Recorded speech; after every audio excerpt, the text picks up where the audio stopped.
only wanted to see the royal celebration, nothing more. But when she crossed the threshold of the king's great hall, everything changed. What happened next stunned everyone, including the king himself. Thank you so much for watching and for all your comments.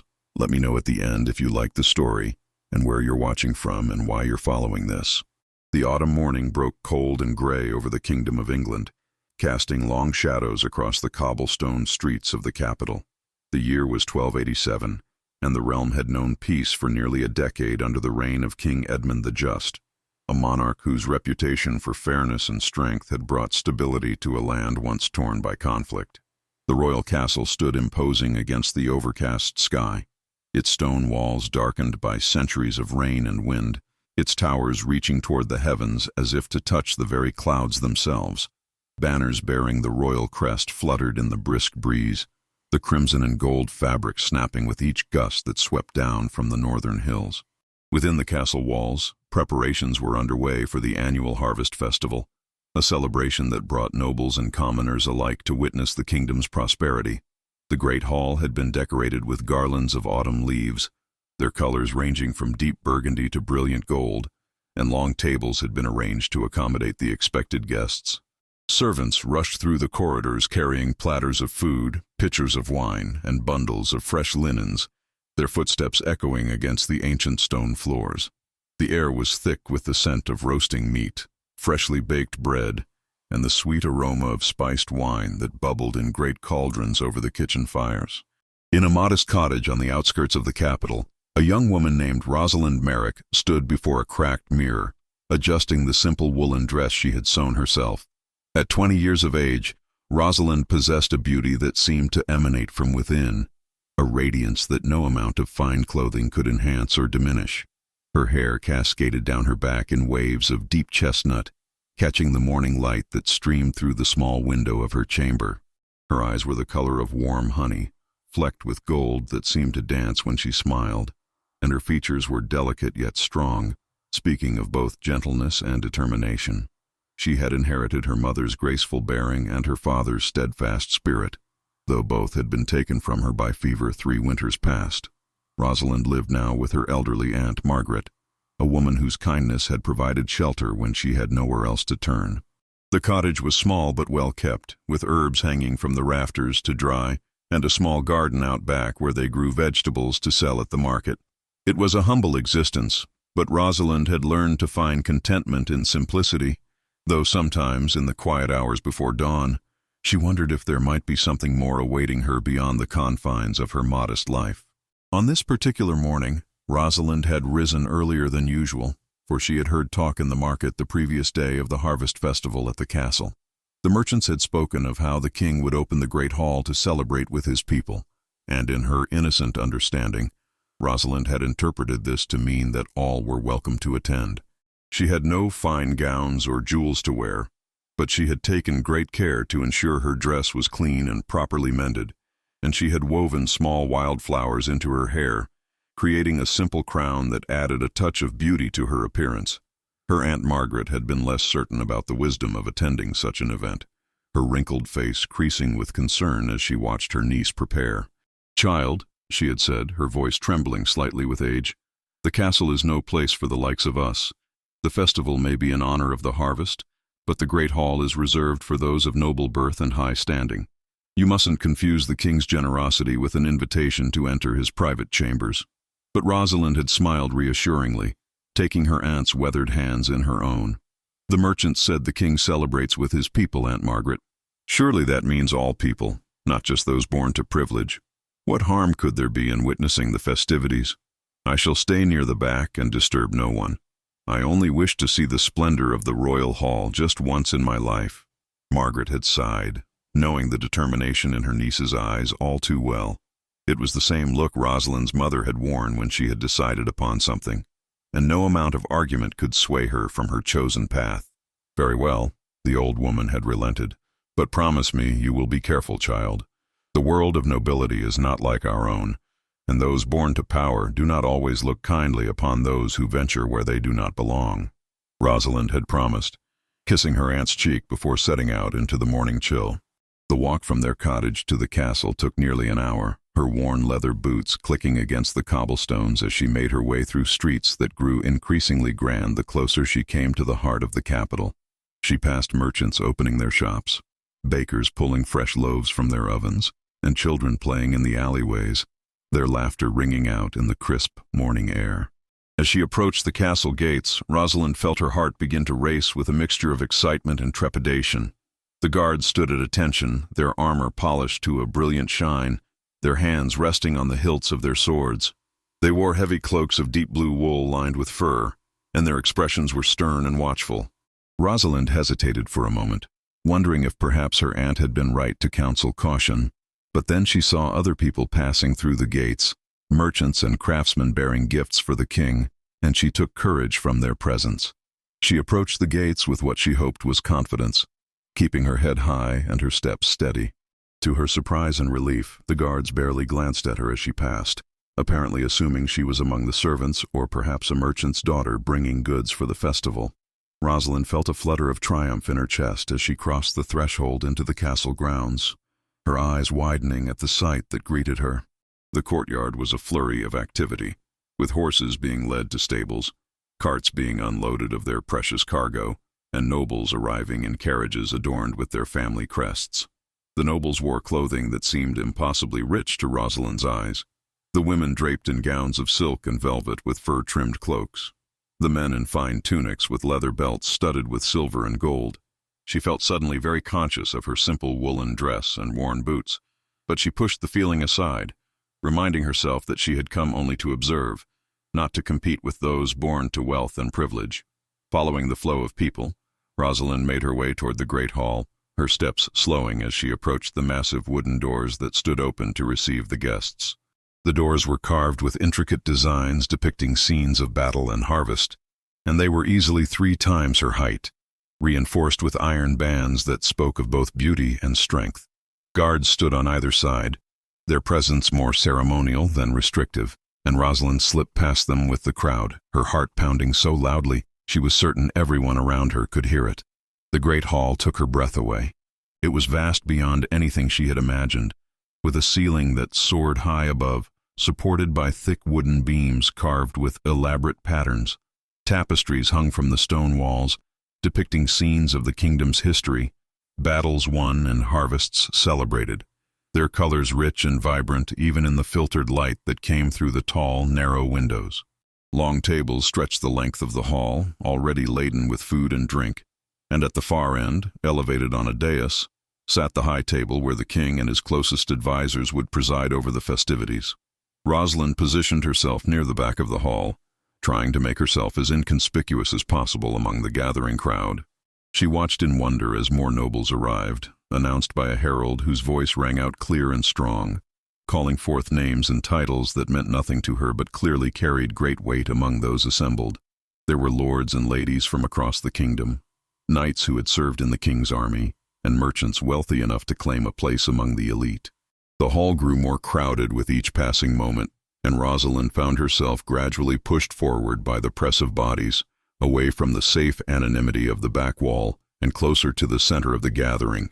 She tried to resist, but the crowd was like a living thing, moving with its own will, and she had no choice but to move with it. Her anxiety grew as she realized she was becoming more visible, more exposed, but there was nothing she could do except try to remain calm and hope that no one would question her presence. Then a hush fell over the hall, and all eyes turned toward the entrance to the royal chambers. The herald stepped forward, his voice booming across the suddenly silent space. "All rise for His Majesty, King Edmund of England, defender of the realm, first of his name." The crowd rose as one, and Rosalind rose with them, her heart in her throat as she watched the doors to the royal chamber swing open. What emerged was a figure that commanded attention without effort, a man whose very presence seemed to fill the vast hall with an almost tangible force. King Edmund was 32 years of age, in the prime of his life and power. He stood tall and broad-shouldered, his frame muscular from years of training in combat and warfare. He wore a tunic of deep crimson wool, embroidered with gold thread in patterns that caught the light with every movement. Over this he wore a cloak of black fur that fell to his feet, fastened at his shoulder with a brooch of silver worked into the shape of a roaring lion. His hair was dark as a raven's wing, falling to his shoulders in thick waves, and his jaw was strong and defined, covered with a neatly trimmed beard. But it was his eyes that captured Rosalind's attention most, for they were a striking shade of steel gray, penetrating and intelligent, eyes that seemed to miss nothing and no one. The king moved with the confidence of a man who had known power all his life, yet there was no arrogance in his bearing, only strength and purpose. He wore the crown of England upon his head, a circlet of gold set with rubies that gleamed like drops of blood in the hall's torchlight. At his side hung a sword and a scabbard of tooled leather, for even at a celebration, a king must be prepared for threats. Edmund took his place at the high table, and the assembled nobles bowed deeply before taking their seats once more. The king's gaze swept across the hall, taking in the faces of his subjects, and for just a moment, for the briefest instant, his eyes met Rosalind's across the distance that separated them. In that moment, something passed between them, something neither could name, but both felt with startling intensity. Rosalind felt as though she had been struck by lightning, every nerve in her body suddenly alive and aware. The king's expression shifted almost imperceptibly, a slight narrowing of his eyes, a subtle tilt of his head, as though he too had felt something unexpected and was trying to understand what it meant. Then the moment passed, and the king's attention was claimed by Lord Ashford, his chief adviser, who leaned close to speak in hushed tones. Rosalind released a breath she hadn't realized she'd been holding, her cheeks flushed and her hands trembling slightly. She told herself she was being foolish, that the king had merely glanced in her direction by chance, that there was no significance to that brief meeting of eyes. Yet she could not deny the way her heart continued to race, the way her skin felt warm despite the chill of the stone hall. The festivities began in earnest then, with servants bringing forth platters of roasted venison, pheasant, and wild boar, along with loaves of bread still warm from the ovens and wheels of cheese from the royal dairy. Wine flowed freely, and musicians took their places in the gallery above, filling the hall with melodies both lively and sweet. The nobles ate and drank, their conversations growing louder and more animated as the wine did its work. Rosalind remained standing near the side of the hall, uncertain whether she should attempt to leave or stay. She had achieved her goal of seeing the splendor of the royal hall, and wisdom dictated she should depart before her presence was questioned. Yet something kept her rooted to the spot, some inexplicable pull that she could not resist. She watched the king as he presided over the feast, noting how he listened attentively when his advisors spoke, how he smiled with genuine warmth at the jests of his companions, how his eyes occasionally drifted across the hall as though searching for something. The feast continued with increasing merriment, the nobles growing more relaxed as the wine loosened their tongues and warmed their spirits. Rosalind watched from her position along the wall, fascinated by the display of wealth and power before her. She observed how the ladies wore their elaborate gowns with practiced ease, how the lords debated matters of state and land with voices that carried authority, how the entire assembly moved with the confidence of those who had never known want or uncertainty. A servant approached her with a tray of wine, and Rosalind hesitated before accepting a cup, her fingers wrapping around the stem of the goblet with careful precision.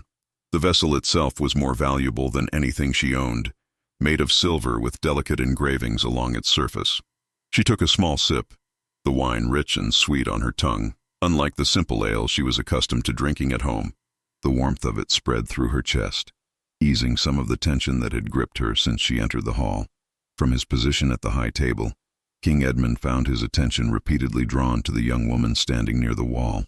There was something about her that set her apart from the nobles gathered in the hall, though he could not immediately identify what it was. Her dress was simple, yes, but it was not her clothing that captured his interest. It was the way she carried herself, with a natural grace that needed no jewels or fine fabric to enhance it. It was the wonder in her eyes as she took in her surroundings, a genuine appreciation for beauty that the jaded nobles around him had long since lost. It was the slight nervousness in her movements, the way her fingers trembled ever so slightly as she held her wine cup, that spoke of vulnerability and authenticity. Lord Ashford, noticing the king's distraction, followed his gaze across the hall. "Your Majesty seems particularly interested in the festivities this year," he observed, his tone carefully neutral. Ashford was a man of 50 years, with gray threading through his dark hair and lines of worry etched deep around his eyes. He had served Edmund's father before him, and had been instrumental in securing Edmund's peaceful ascension to the throne. He wore a tunic of deep green wool, with a heavy chain of office around his neck, and his sharp eyes missed little that occurred within the castle walls. Edmund turned his attention back to his advisor, a slight smile playing at the corners of his mouth. "The harvest has been generous this year, Ashford. The people have reason to celebrate, and it pleases me to see them do so." "Indeed, Your Majesty," Ashford agreed, though his eyes remained shrewd. "Though I notice there are some among the gathering whose faces are unfamiliar to me. Perhaps security has been less vigilant than usual in checking the credentials of those who enter the royal hall." The comment was pointed, and Edmund understood its implication immediately. His advisor had noticed the young woman as well, and was diplomatically suggesting that her presence might be unauthorized. The king felt an unexpected surge of protectiveness rise within him, surprising in its intensity. "The festival is meant to celebrate the kingdom's prosperity, is it not?" he replied, his voice carrying a hint of steel beneath its measured tone. "What better way to demonstrate that prosperity than by allowing our people to witness it firsthand?" Ashford inclined his head in acknowledgement, recognizing that the king would not be swayed on this matter. "As Your Majesty wishes. I merely thought to mention it in case there were concerns about protocol."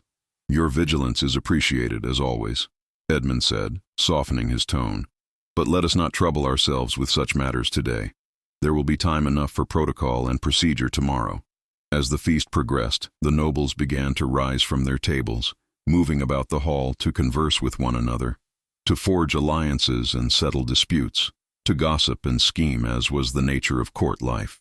The musicians increased the tempo of their playing, and some of the younger nobles began to dance, their movements formal and practiced, the steps of dances passed down through generations of aristocratic families.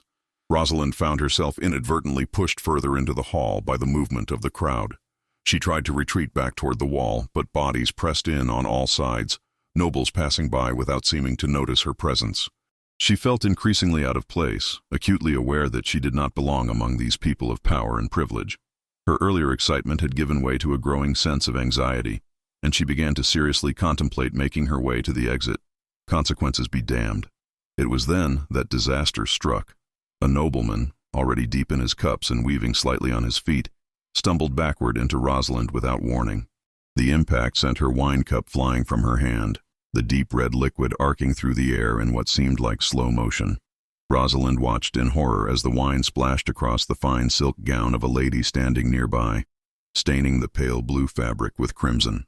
The lady shrieked, drawing the attention of everyone in the immediate vicinity. She was Lady Helena Blackwood, wife of one of the kingdom's most powerful barons, and her face contorted with rage as she stared down at her ruined gown. "You clumsy fool!" she shouted, her voice shrill and piercing.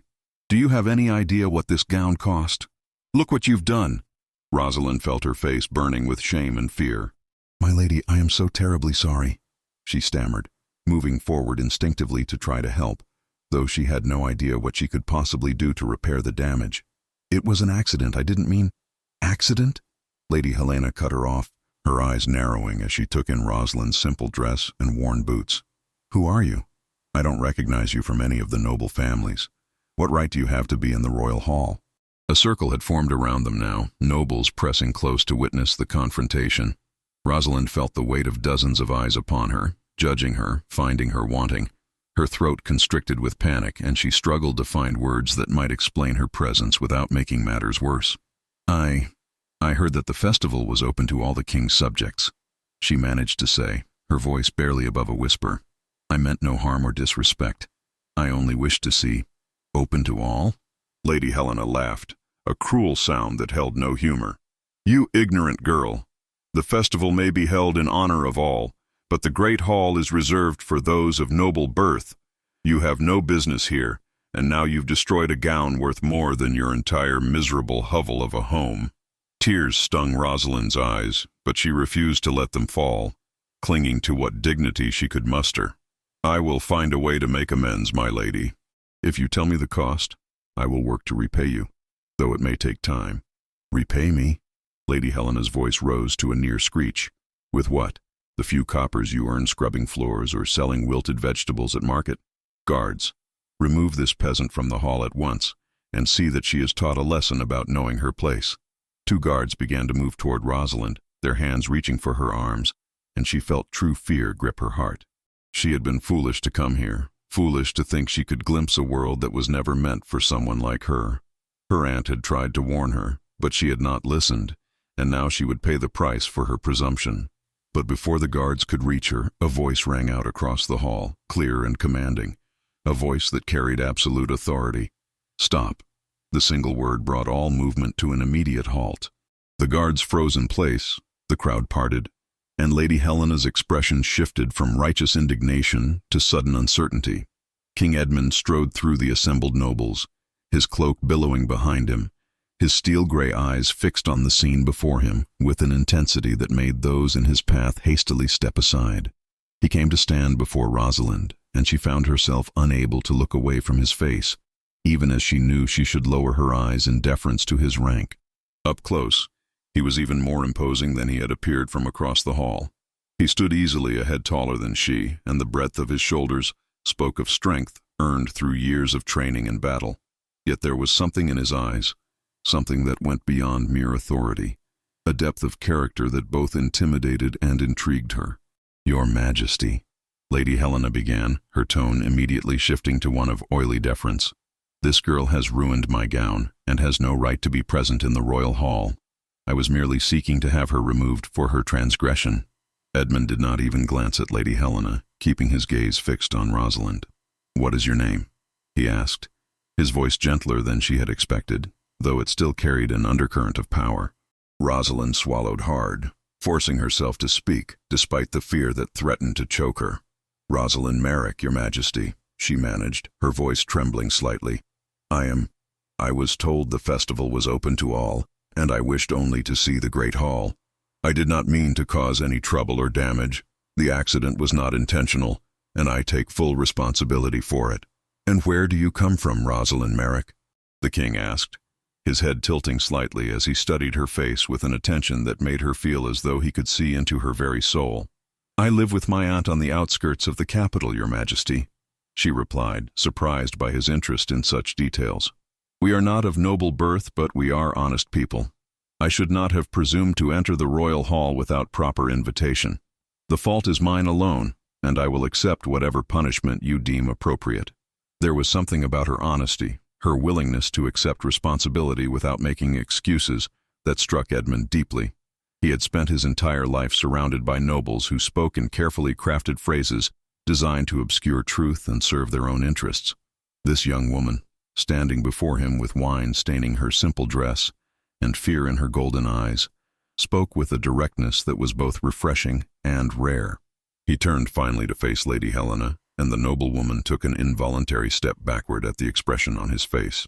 "Lady Blackwood," he said, his tone formal and cold, "I believe you mentioned that this young woman ruined your gown. Tell me, did you witness the actual moment of the incident?" Lady Helena faltered, clearly not expecting to be questioned. "Well, Your Majesty, I felt the wine splash upon me, and when I turned, there she stood." "That is not what I asked," Edmund interrupted, his voice sharp as a blade. "Did you see with your own eyes how the wine came to be spilled?" "No, Your Majesty, but it is obvious that you are making assumptions without evidence," the king stated flatly. "I have been watching the proceedings in this hall since the feast began, and I observed the incident in question. The wine was spilled not through any action of Miss Merrick's, but because Lord Pemberton, in his enthusiasm for the wine itself, stumbled backward into her without looking where he was going. If anyone bears responsibility for the damage to your gown, it is he, not this young woman." A murmur ran through the assembled nobles, and Lord Pemberton, a portly man with red cheeks and thinning hair, looked as though he wished the floor would open up and swallow him. Lady Helena's face had gone pale, then red, then pale again, as she realized the king had just publicly contradicted her account of events. "Furthermore," Edmund continued, his voice carrying to every corner of the hall, "I take issue with your assertion that Miss Merrick has no right to be present at this celebration. The Harvest Festival is indeed held in honor of all my subjects, from the highest lord to the humblest farmer. While it is true that invitations are typically extended to the nobility for gatherings in the Great Hall, I see no reason why an honest citizen of the realm, who wishes merely to witness the prosperity her labor has helped create, should be turned away or treated with such contempt. He paused, letting his words sink in, his gaze sweeping across the assembled nobles, with an expression that dared any of them to contradict him. "Let it be known," he declared, "that from this day forward, the Harvest Festival shall include a time when the doors of the Great Hall are open to any subject of the realm who wishes to attend, regardless of birth or station. We celebrate the harvest because our people work the land, tend the crops, and ensure that none go hungry. It is fitting that they should share in that celebration." The announcement sent a ripple of shock through the nobility, many of whom looked scandalized at the very idea of mixing so freely with commoners. But none dared voice their disapproval, not with the king's eyes still blazing with conviction and authority.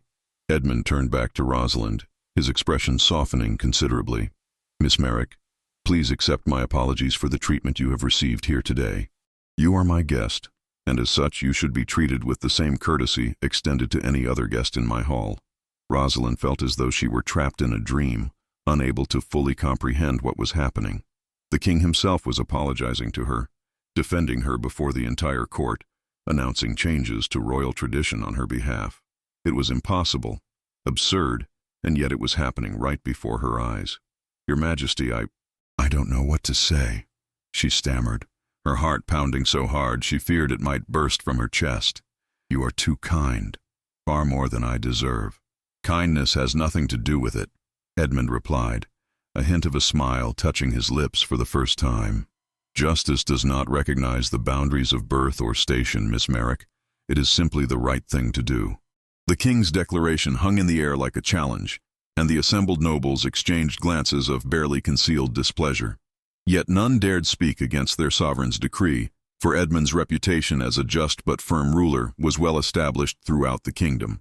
He had led armies to victory against invaders from the north, had settled disputes between warring lords with wisdom beyond his years, and had never shown hesitation in enforcing his will when he believed his cause to be righteous. Edmund extended his hand toward Rosalind, a gesture that shocked the entire assembly into stunned silence. "Miss Merrick, would you do me the honor of joining me at the high table? I would hear more about the life of my subjects beyond these castle walls, for it is too easy for a king to become isolated from the very people he serves." Rosalind stared at his outstretched hand as though it were a viper that might strike at any moment. Every instinct screamed at her to refuse, to make her excuses and flee from this hall before she caused any more disruption. Yet something in the king's eyes, a warmth and genuine interest that seemed so at odds with the stern authority he had displayed moments before, made her hesitate. She thought of her aunt's warnings, of the danger of venturing where she did not belong, but she also thought of the kindness this powerful man had shown her, defending her when he had no obligation to do so. Slowly, trembling, she placed her hand in his. His palm was warm and calloused, the hand of a warrior rather than a pampered noble, and his grip was firm yet gentle, as he led her through the parted crowd toward the high table. Rosalind felt the weight of countless stares upon her back, could almost hear the whispered conversations that would surely follow, but the king's presence beside her provided an unexpected shield against her fear. As they ascended the steps to the dais, Lord Ashford rose from his seat, his expression carefully neutral, though his eyes betrayed his concern. "Your Majesty, perhaps it would be more appropriate to—" "Lord Ashford," Edmund interrupted smoothly, his tone brooking no argument. "Please make room for our guest, and see that a fresh cup of wine is brought for Miss Merrick, as well as a plate of food. She has traveled far to be here today and deserves proper hospitality." The advisor bowed stiffly, his lips pressed into a thin line, but he did as commanded, moving to allow Rosalind to take a seat at the high table. She found herself positioned to the king's right, in a place of honor typically reserved for the most distinguished guests. The chair was carved from dark oak and cushioned with velvet, more comfortable than any seat she had ever occupied in her life. From this elevated position, she could see the entire great hall spread out before her, the hundreds of faces now turned toward the high table with expressions ranging from curiosity to outright hostility. A servant appeared with a golden plate laden with delicacies, roasted pheasant glazed with honey, vegetables seasoned with herbs she could not name, bread so white and soft it seemed like clouds made solid, and pastries filled with fruits preserved from summer's harvest. Another servant poured wine into a fresh goblet, this one even more ornate than the first, encrusted with small gems that caught the torchlight. Rosalind's hands shook as she reached for the wine, certain that she would somehow disgrace herself further by spilling it or using the wrong utensil for the food. But Edmund, seeming to sense her discomfort, began to speak in a conversational tone that helped ease her tension. "Tell me, Miss Merrick, what do you do when you are not inadvertently causing chaos in royal halls?" he asked, and there was a hint of humor in his voice that surprised her. She had expected a king to be stern and distant, yet he spoke to her almost as an equal, with genuine interest in her answer. Rosalind managed a small smile despite her nervousness. "I help my aunt with her household, Your Majesty. We keep a small garden where we grow vegetables to sell at market, and I sometimes take in sewing and mending work for the neighbors. It is simple work, but honest. Honest work is the foundation upon which kingdoms are built," Edmund replied, taking a drink from his own cup. "Without farmers to grow food, craftsmen to make tools, and merchants to facilitate trade, all the golden armies in the world would mean nothing. I have always believed that a king's duty is not simply to rule, but to serve those who make the kingdom possible." His words were so different from what Rosalind had imagined a monarch might say. She had expected arrogance, a sense of divine right and superiority, but instead she found thoughtfulness and a genuine respect for those he governed. "You speak as though you value the common people highly, Your Majesty," she ventured carefully. "That is uncommon among those of noble birth, or so I have observed." Edmund's expression grew more serious, though not cold. "I was not always king, Miss Merrick. My father ruled for many years before his death 5 years past, and during that time I served as a commander in his army. I fought alongside men from every walk of life, farmers' sons, blacksmiths' apprentices, merchants' boys, and I learned that courage and honor have nothing to do with the circumstances of one's birth. The men who saved my life in battle did not do so because I was a prince, but because we were brothers in arms, bound by shared purpose and mutual respect." There was a shadow in his eyes as he spoke, a memory of loss and hardship that made him seem suddenly more human, less like the distant figure of authority she had imagined. Rosalind found herself leaning slightly forward, drawn in by his words and the passion with which he spoke them. "That must have been a difficult time," she said softly. "War always is, from what I understand, though I have been blessed to live in peaceful times." "Peaceful times that were bought with blood and sacrifice," Edmund agreed, "which is why I am determined to maintain that peace for as long as I am able. The kingdom has seen too much conflict, too much suffering. My duty now is to ensure that the children growing up in my realm know only prosperity and security." As they spoke, Lord Ashford watched with growing concern. He had served the royal family for decades and had never seen King Edmund show such interest in any woman, noble or common. The king had been courted by princesses from neighboring kingdoms, by daughters of powerful lords seeking to forge alliances through marriage, yet he had remained unmarried, claiming that his duty to the kingdom left no time for personal attachments. Now here he sat, speaking with a peasant girl as though she were the most fascinating person in the hall, his attention so focused on her that he seemed to have forgotten the hundreds of nobles waiting to curry his favor. The advisor leaned close, lowering his voice so only the king could hear. "Your Majesty, forgive my intrusion, but perhaps we should attend to the other guests. There are several matters of state that require discussion, and Lord Ravenscroft has been waiting to speak with you about the border disputes in the northern territories." Edmund barely glanced at his advisor, his attention remaining fixed on Rosalind. "The northern disputes have waited for 3 months, Ashford. They can wait another hour. At present I am engaged in a far more enlightening conversation." Ashford's jaw tightened, but he said nothing more, retreating to his seat with the air of a man who saw trouble brewing but was powerless to prevent it. He caught the eye of Sir Geoffrey Blackwood, Lady Helena's husband, and saw his own concern reflected there.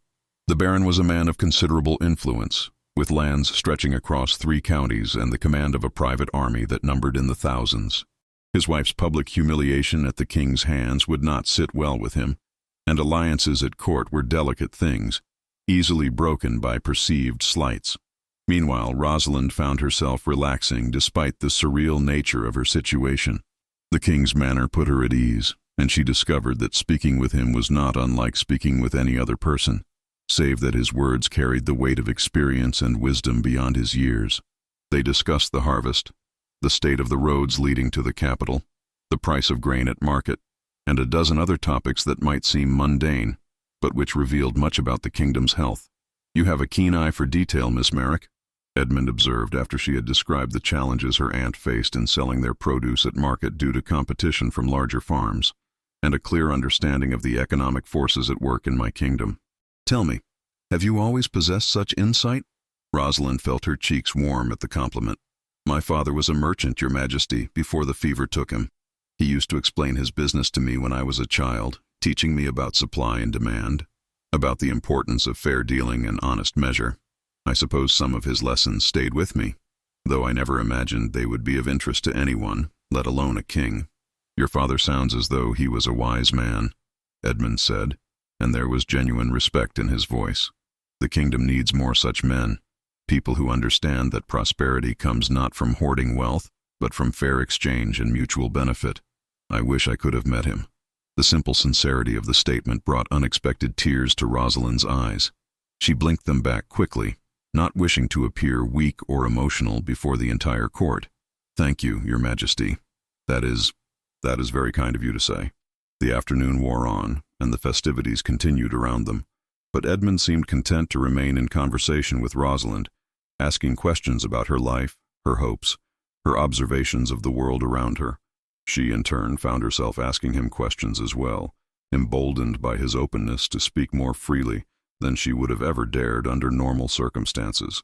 "Do you never grow weary of it all?" she asked at one point, gesturing to the hall filled with nobles who watched their every move with calculating eyes. The constant attention, the weight of so many expectations, the knowledge that every decision you make affects thousands of lives. Edmund considered the question carefully before answering. "Every day," he admitted quietly. "There are times when I long for the simplicity of my days as a soldier, when my responsibilities extended no further than my company of men, and my duty was clear and uncomplicated. But I was born to this role, and I have seen what happens when kings shirk their responsibilities or rule through tyranny rather than justice. I may grow weary, Miss Merrick, but I will not falter, for too many depend upon me to do so." There was such conviction in his words, such strength of purpose, that Rosalind felt something shift within her heart. She had lived her entire life believing that those of noble birth were fundamentally different from common people, that they viewed the world through a lens of privilege that made them incapable of true understanding or compassion. Yet here sat a king who spoke of duty and sacrifice, who listened to the concerns of a peasant girl with the same attention he might give to his most trusted advisors, who had publicly defended her honor at the risk of offending powerful members of his court. As the sun began to set beyond the tall windows of the great hall, casting long shadows across the stone floor, Edmund reluctantly acknowledged that he could no longer ignore his other responsibilities. There were nobles waiting to speak with him, matters of governance that required his attention, and the feast would soon transition into evening entertainments where his presence was expected. He turned to Rosalind, and she saw something in his eyes that made her breath catch in her throat. "Miss Merrick, I must attend to other matters now, but I find myself reluctant to see you depart. Would you do me the honor of remaining for the evening's entertainments? There will be musicians and performers, and I believe you would enjoy them." Rosalind's mind raced with conflicting thoughts. Every practical consideration screamed at her to decline, to make her excuses and return to the safety and simplicity of her aunt's cottage. She had already ventured far beyond the boundaries of propriety, and remaining longer would only invite more attention, more scrutiny, more danger. Yet the hope in the king's eyes, the genuine desire for her company that she saw there, made it impossible for her to refuse. "I would be honored, Your Majesty," she heard herself say, as though the words came from someone else entirely, "though I fear I am hardly dressed appropriately for such refined entertainments." A smile broke across Edmund's face, transforming his stern features into something warm and almost boyish. "You are dressed perfectly, Miss Merrick. I care nothing for silk and jewels. It is the person beneath such trappings that matters, and I find your company far more valuable than all the finery in the kingdom." His words sent a flutter through Rosalind's heart that she tried desperately to suppress. She could not allow herself to read too much into his kindness, to mistake courtesy and curiosity for something deeper. He was a king, she was a commoner, and there was an unbridgeable gulf between their stations that no amount of pleasant conversation could overcome. Yet even as she reminded herself of these facts, she could not quite extinguish the small flame of hope that had kindled within her chest. As evening descended upon the castle, servants moved through the great hall, lighting torches and candles, their flames casting dancing shadows across the stone walls and creating an atmosphere of warmth and intimacy despite the vast space. The nobles had finished their meal and now milled about in small groups, their conversations a low hum of gossip and intrigue. Musicians tuned their instruments in the gallery above, preparing for the evening's entertainment, and servants cleared away the remnants of the feast, replacing them with platters of sweetmeats and fruits preserved in honey. Edmund excused himself to attend to his duties, speaking briefly with various lords and ladies who approached with matters requiring his attention. Rosalind watched him move through the crowd with practiced ease, noting how his demeanor shifted depending on whom he addressed. With some, he was formal and reserved, his words carefully measured. With others, particularly the older nobles who had served his father, he was more relaxed, showing genuine warmth and affection. Yet his eyes repeatedly found their way back to where she sat at the high table, as though reassuring himself that she had not vanished like a dream upon waking. Lady Catherine Ashford, the wife of the king's chief advisor, approached the high table with careful steps. She was a woman of middle years, her dark hair streaked with silver and pulled back in an elaborate arrangement beneath a veil of fine linen. Her gown was of deep burgundy wool, trimmed with marten fur, and she wore a heavy gold chain around her neck from which hung a pendant bearing her family's crest. Unlike many of the other nobles, her expression held no hostility as she regarded Rosalind, only curiosity tempered with caution. "Miss Merrick," she said, her voice cultured but not unkind, "I am Lady Catherine Ashford. My husband serves as the king's chief advisor, though I suspect you have already surmised as much from the unfortunate tension earlier." Rosalind rose quickly, uncertain of the proper protocol, but knowing that standing seemed appropriate when addressed by a lady of such rank. "My lady," she said, dipping into what she hoped was an acceptable curtsy, "I apologize if my presence has caused any difficulty for you or your husband. It was not my intention to create problems." Lady Catherine waved a dismissive hand, though her eyes remained sharp and assessing. "Sit, child, before you exhaust yourself with nervous energy. I did not come to chastise you, merely to satisfy my curiosity about the young woman who has so thoroughly captured our king's attention." Rosalind sank back into her chair, her heart hammering. "I assure you, my lady, there is nothing extraordinary about me. His Majesty was simply being kind to a subject who found herself in an awkward situation."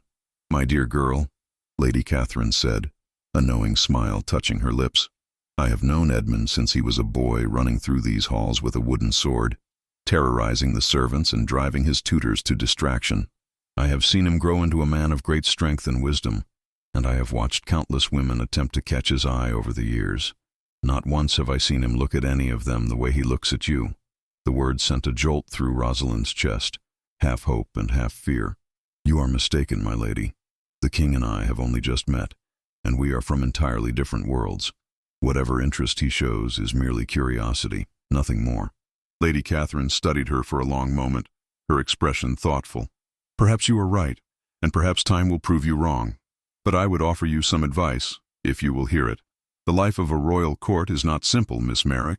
There are currents beneath the surface that can pull even the strongest swimmer under. If you choose to remain in the king's company, you must understand that you will make enemies among those who see you as a threat to their own ambitions or as an affront to their sense of proper order."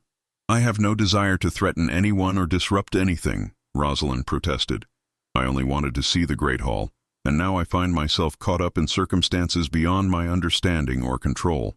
"Life has a way of leading us down unexpected paths," Lady Catherine replied gently.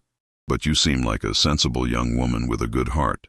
Trust your instincts, be true to yourself, and do not allow the machinations of court to change who you are at your core. That, I suspect, is what has drawn the king's interest, your authenticity in a world filled with pretense." Before Rosalind could respond, the musicians struck up a melody, signaling the beginning of the evening's entertainments. The nobles turned their attention to the gallery as a troupe of performers entered the hall. Acrobats who tumbled and leaped with impossible grace, jugglers who kept a dozen colored balls dancing through the air, and a storyteller whose rich voice wove tales of ancient heroes and legendary battles. Edmund returned to the high table as the performances began, resuming his seat beside Rosalind with evident pleasure. "I hope Lady Ashford did not trouble you with difficult questions," he said quietly, his voice pitched for her ears alone. "She means well, but she can be rather direct in her manner." "She was kind, Your Majesty," Rosalind assured him, "though she did warn me that my presence here might create complications." The king's jaw tightened slightly. "Let me worry about complications, Miss Merrick. You are here as my guest, and anyone who takes issue with that will answer to me directly." They watched the performers in companionable silence for a time, though Rosalind remained acutely aware of the king's presence beside her, the warmth of him, the subtle scent of leather and pine that clung to his clothing. She found herself stealing glances at his profile when she thought he was not looking, noting the strong line of his jaw, the slight crook in his nose that suggested it had been broken at some point, the way his eyes reflected the torchlight like polished steel. When the acrobats finished their performance to enthusiastic applause, Edmund turned to her with a question that caught her completely off guard. "Do you dance, Miss Merrick?" Rosalind felt her cheeks flush. "I know some of the simple dances performed at village festivals, Your Majesty, but I have no knowledge of courtly dances. I would only embarrass myself and you if I attempted them." "Then I shall teach you," Edmund declared, rising from his seat and extending his hand once more. "The next performance will not begin for some time yet, and I find myself in need of movement after sitting for so many hours." "Your Majesty, I cannot," Rosalind stammered, even as her hand seemed to move of its own accord toward his. "The entire court is watching, and I truly have no idea how to perform these dances. I will make a fool of myself." Edmund's smile was warm and encouraging. "Then you will be in good company, for I make a fool of myself regularly, and have yet to suffer any permanent damage from it. Come, Miss Merrick. Life is far too short to let fear of embarrassment prevent us from experiencing joy." His words resonated with something deep within her, and before she could think better of it, Rosalind placed her hand in his and allowed him to lead her down from the dais onto the main floor of the great hall. The nobles parted to make space for them, their expressions ranging from shock to scandal to barely concealed amusement. The musicians, recognizing the king's intent, shifted to a slower melody, one that would allow for instruction rather than requiring immediate proficiency. Edmund positioned Rosalind carefully, placing one of her hands on his shoulder and taking the other in his own, his free hand coming to rest lightly at her waist. The contact, even through layers of clothing, sent electricity coursing through her body, and she was certain he must be able to feel the frantic beating of her heart. "The steps are simple," he explained, his voice low and patient. "Follow my lead, and do not worry about perfection. The goal is to enjoy the movement, not to achieve technical mastery." He began to move, his steps slow and deliberate, and Rosalind followed as best she could, stumbling occasionally, but finding that his strong grip kept her steady. At first, she was painfully aware of the watching nobles, of the whispers and sidelong glances that followed their every movement. But gradually, as she focused on the king's instructions and the feel of the music, the rest of the hall seemed to fade away until there was only the two of them, moving together in a space outside of time and circumstance. Edmund proved to be an excellent teacher, patient when she misstepped, encouraging when she succeeded, and so utterly focused on her that she felt as though she were the only person in the entire kingdom who mattered. They spoke as they danced, their words soft and meant only for each other. "You are doing wonderfully," Edmund murmured, guiding her through a turn that brought them closer together. "I suspect you could master any courtly dance with proper instruction." "I suspect Your Majesty is far too generous in his assessment," Rosalind replied, though she could not suppress her smile. "But I am grateful for your patience. This is unlike anything I have ever experienced." "Nor I," Edmund admitted, and there was something in his tone that made her look up to meet his eyes. What she saw there stole her breath, an intensity of emotion that went far beyond mere courtesy or kindness. "Rosalind, I must tell you," but whatever he intended to say was interrupted by the arrival of Sir Geoffrey Blackwood, who approached with heavy steps and a thunderous expression. The Baron was a large man, broad in the shoulders and thick in the middle, with a face that bore the marks of too much rich food and fine wine. He wore a tunic of black wool embroidered with silver thread, and a heavy sword hung at his belt, despite the peaceful nature of the gathering. "Your Majesty," he said, his voice carrying across the hall and causing the music to falter. Might I have a word with you? It is a matter of some urgency regarding the northern border defenses. Edmund's expression cooled considerably, and Rosalind felt him stiffen beside her. Sir Geoffrey, as you can see, I am presently engaged. Whatever matter you wish to discuss can surely wait until tomorrow when I hold court. With respect, Your Majesty, I believe this matter requires immediate attention, the Baron pressed, his eyes flicking briefly to Rosalind with poorly concealed contempt. It concerns reports of increased raiding activity along the northern territories, and decisions must be made regarding troop deployments and resource allocation. It was a calculated move, Rosalind realized with growing horror. The Baron was forcing the king to choose between his duty to the kingdom and his desire to continue dancing with a common girl. And there was only one choice a responsible monarch could make, regardless of his personal preferences. Edmund's jaw clenched, and for a moment, Rosalind thought he might refuse, might send the Baron away despite the legitimate nature of his concern. But then his sense of duty reasserted itself, and he released her slowly, regret clear in every line of his face. You are correct, Sir Geoffrey, he said tightly. Such matters cannot wait. Miss Merrick, please forgive me. I must attend to this, but I hope you will remain until I return. This should not take long. Rosalind curtsied, trying to hide her disappointment. Of course, Your Majesty. Your duties must come first. As Edmund strode away with the Baron toward a private chamber off the main hall, Rosalind found herself suddenly alone in the center of the floor, aware of dozens of eyes upon her. The nobles began to whisper more loudly now, no longer bothering to hide their gossip, and she felt the weight of their judgment pressing down upon her like a physical force. Lady Helena Blackwood materialized from the crowd, her ruined gown now replaced with another of equal splendor, this one of emerald green silk that matched her calculating eyes. She was accompanied by two other ladies, both of whom regarded Rosalind with expressions of amused disdain. Well, Helena said, her voice dripping with false sweetness. The king's little pet seems to have been abandoned already. How tragic. Tell me, girl, do you truly believe that His Majesty's interest in you is anything more than momentary amusement? You are a novelty, nothing more. A peasant girl who stumbled into the royal hall and briefly caught his attention through sheer audacity. Rosalind lifted her chin, refusing to show how deeply the words cut. The king has been nothing but kind to me, my lady. Whatever his reasons, I am grateful for his courtesy. Courtesy, Helena repeated mockingly. How delightfully naive. Let me educate you about the reality of royal life, since you seem woefully ignorant of it. Kings do not marry common girls, no matter how pretty they may be. Kings marry princesses and noble women who can bring alliances, wealth, and political advantage to the throne. You are nothing but a passing fancy, and once the king tires of your rustic charm, which he will and soon, you will be cast aside and forgotten. One of Helena's companions, a thin woman with sharp features and pale hair, added her own venom to the attack.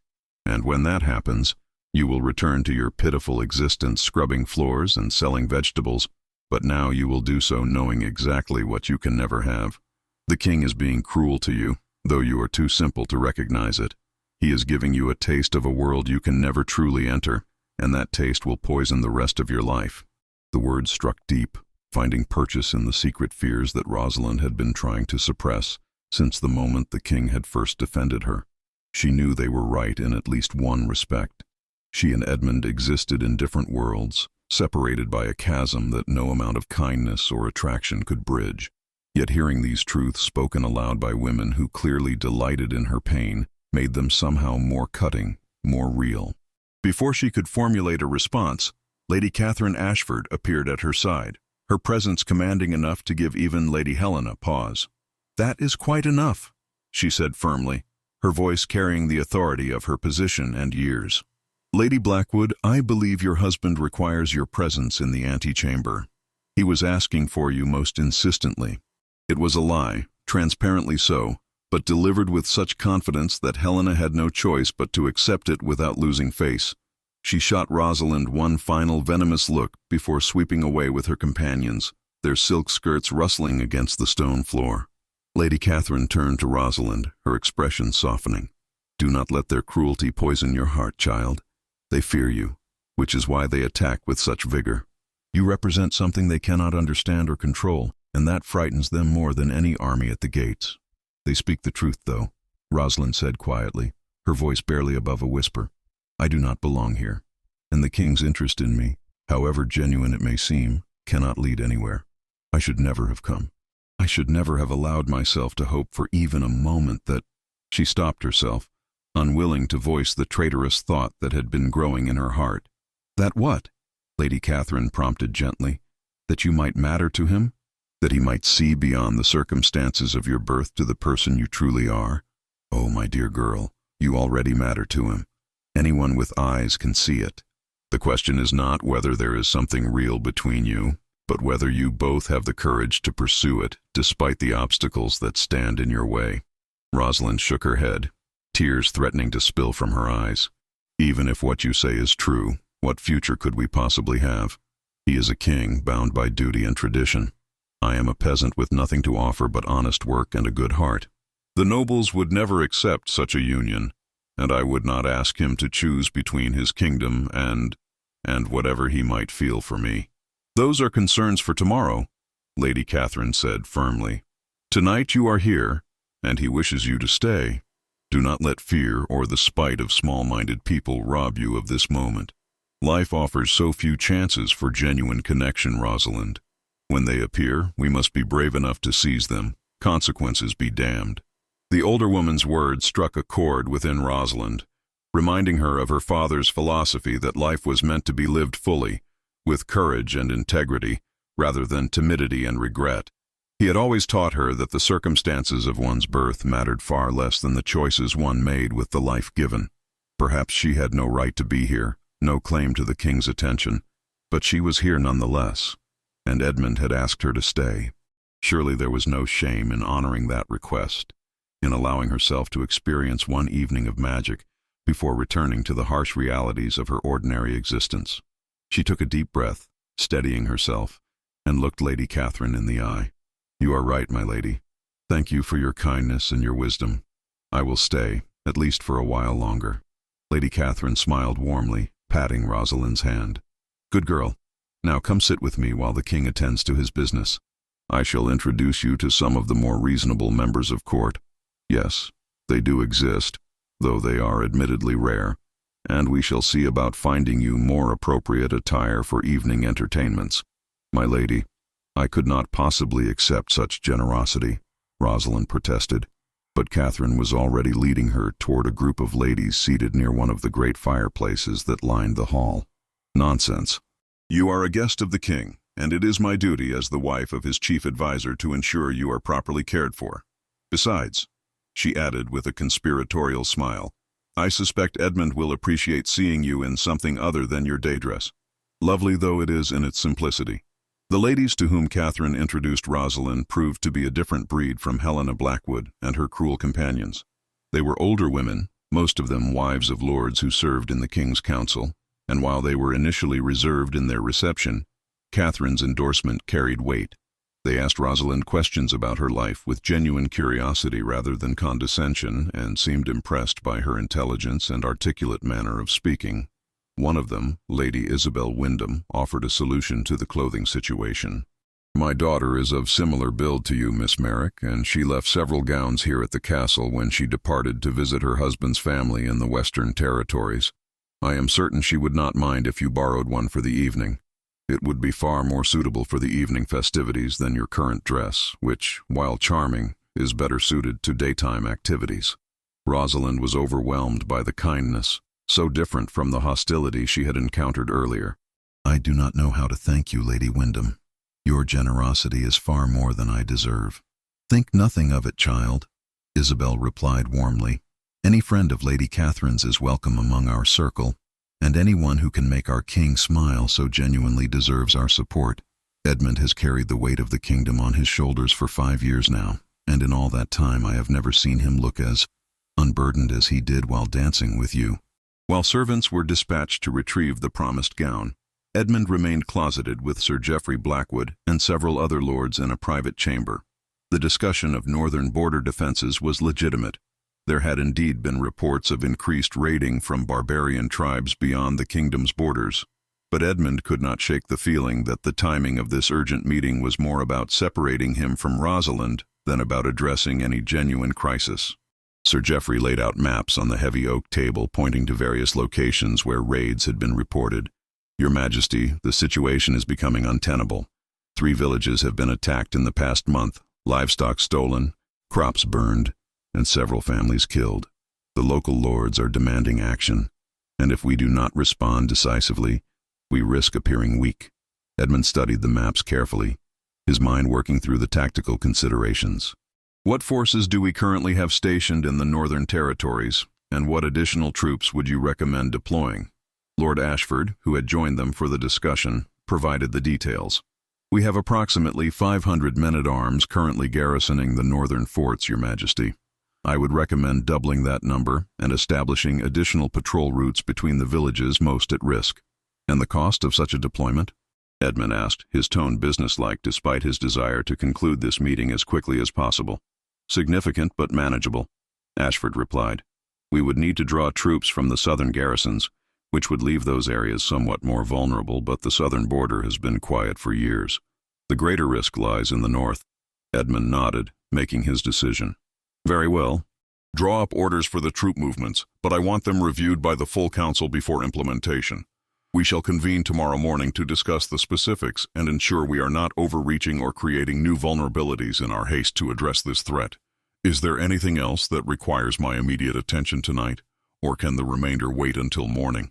Sir Geoffrey exchanged glances with the other lords present, and Edmund saw something pass between them, a silent communication that confirmed his suspicions about the true purpose of this interruption.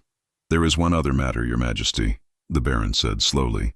It concerns the young woman you have been entertaining this evening. Edmund's expression hardened immediately. Miss Merrick is a guest in my hall, Sir Geoffrey. I fail to see how her presence is any concern of yours, or constitutes a matter of state requiring discussion. With respect, Your Majesty, when the king shows such marked favor to a woman of common birth, it becomes a matter of court concern. Sir Geoffrey pressed, his voice taking on a lecturing tone that set Edmund's teeth on edge. Your marriage is of paramount importance to the kingdom's stability and prosperity. There are alliances to be forged, political advantages to be gained. By showing such interest in this girl, you risk offending potential allies and encouraging inappropriate speculation about your intentions. My intentions are my own affair, Edmund replied coldly, and I will not be dictated to regarding whom I may or may not speak with in my own hall. Miss Merrick has done nothing to warrant such scrutiny beyond existing in my presence and responding to my conversation with intelligence and grace. If that offends certain members of my court, they are free to remove themselves from my presence. Lord Ashford, recognizing the danger in the king's tone, attempted to mediate. Your Majesty, I do not believe Sir Geoffrey means to question your judgment. We are all merely concerned about potential complications that might arise from unconventional associations. The nobility expects certain standards to be maintained, and deviation from those standards can lead to unrest. Then perhaps it is time for those standards to evolve, Edmund shot back, his patience wearing thin. I have spent 5 years ruling according to tradition and expectation, making decisions based on political calculation rather than personal conviction. I have done my duty to this kingdom in every respect, and I will continue to do so. But I will not sacrifice every aspect of my humanity on the altar of noble sensibilities. If I wish to speak with a woman who interests me, if I wish to dance with someone whose company I enjoy, I shall do so without requiring permission from my courtiers. The vehemence in his voice took the assembled lords by surprise. Edmund himself was somewhat startled by the strength of his own reaction, but he could not deny the truth of what he had said. 5 years of kingship had been 5 years of duty, of placing the needs of the kingdom above his own desires, of maintaining distance and formality even when he longed for genuine human connection. Rosalind represented something he had not even realized he was missing: authenticity, simplicity, a conversation free from the layers of intrigue and calculation that characterized every interaction at court. Your Majesty, Sir Geoffrey began again, but Edmund cut him off with a sharp gesture. This discussion is concluded. You have my decision regarding the northern border defenses, and that is all that requires attention tonight. I am returning to the Great Hall, and I do not wish to be disturbed again unless the castle is literally under siege. Am I understood? The lords bowed stiffly, recognizing that they had pushed as far as they dared.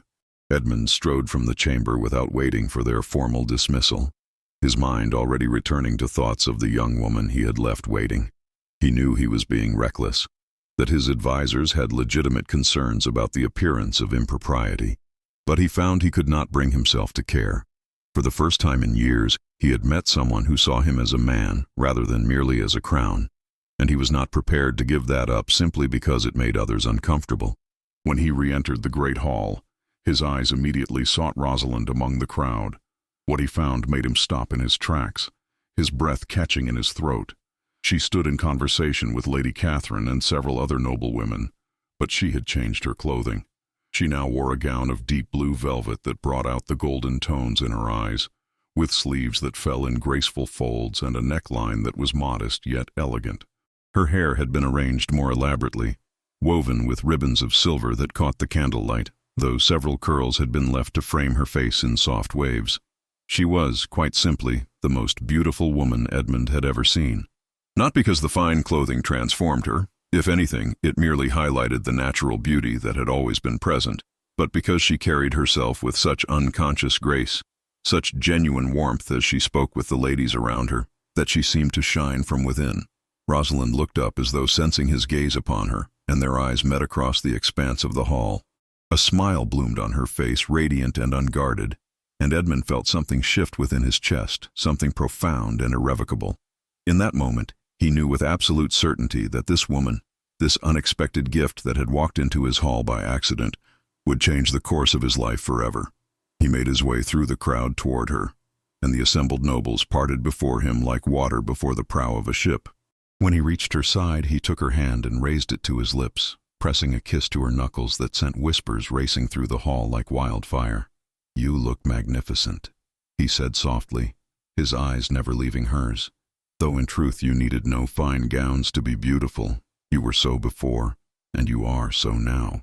Rosalind felt heat rise to her cheeks, but she met his gaze steadily. "You are too kind, Your Majesty. Lady Wyndham was generous enough to loan me this gown, as my own dress was deemed unsuitable for evening festivities." "Then I must thank Lady Wyndham for her generosity," Edmund replied, "though I confess I would find you equally captivating if you wore nothing but rags." The boldness of the king's words sent another wave of whispers through the assembled nobles, but Edmund seemed utterly unconcerned with propriety or appearances. He offered Rosalind his arm, and she took it with trembling fingers, acutely aware that every eye in the hall was fixed upon them. The evening's entertainments had resumed, with a new group of musicians playing a haunting melody that seemed to speak of longing and possibility. "Walk with me," Edmund said quietly, guiding her away from the crowd toward one of the tall windows that overlooked the castle gardens. The night beyond was dark and moonless, but torches had been lit along the garden paths, creating pools of golden light among the shadows. "I must apologize for abandoning you earlier. The matter was indeed urgent, but I suspect its timing was calculated to separate us." Rosalind glanced up at him, surprised by his candor. "Your duties must always come first, Your Majesty. I understand that, and I would never expect otherwise. The kingdom's needs far outweigh any personal considerations." "You are generous to say so," Edmund replied, "but I find myself increasingly frustrated by the demands placed upon me, particularly when they interrupt moments I value far more than matters of state and strategy." He paused, seeming to struggle with how to express what he felt. "Rosalind, I must speak plainly with you, though I fear my words may seem precipitous given the brevity of our acquaintance." Her heart began to race, anticipation and fear warring within her chest. "Your Majesty, please, you need not." "I do need to," he interrupted gently, "because if I do not speak now, I fear I may lose my courage, and I refuse to be ruled by cowardice in this as I have been ruled by duty in so many other aspects of my life." He turned to face her fully, taking both of her hands in his. "I have met countless women over the years, princesses, noble women, daughters of powerful lords, all of whom were presented to me as suitable matches for a king. Not one of them engaged my interest beyond polite conversation. Not one of them made me forget, even for a moment, the weight of the crown I wear." Rosalind felt tears pricking at her eyes, overwhelmed by the emotion in his voice. "Your Majesty, I am no one special. I am just a girl who made a foolish mistake and wandered where she did not belong." "You are wrong," Edmund said fiercely. "You are everything I did not know I was searching for. In the few hours we have spent together, you have shown me more genuine humanity, more honest emotion than I have experienced in 5 years of ruling. When you speak, I hear truth rather than calculated flattery. When you smile, I see joy rather than political maneuvering. And when I look into your eyes, I see a future that terrifies and exhilarates me in equal measure. Edmund, she whispered, using his name for the first time, the intimacy of it both shocking and natural. What you are suggesting is impossible. You know it as well as I do. The gap between our stations cannot be bridged, and I would not ask you to sacrifice your duty or your kingdom's stability for feelings that have only just begun to form. What if I am willing to make that choice? He asked, his voice raw with emotion. What if I told you that in meeting you I have discovered that there are some things more valuable than political alliances and noble approval? What if I said that for the first time in my life, I want something for myself rather than for the kingdom? The words hung between them, weighted with possibilities both wonderful and terrible. Rosalind knew she should discourage him, should remind him of all the practical reasons why what he suggested was madness. But when she looked into his eyes, saw the vulnerability there beneath the authority, she found she could not bring herself to crush the hope that burned so brightly. Then I would say, she replied carefully, that such choices cannot be made in a single evening, no matter how magical that evening may be.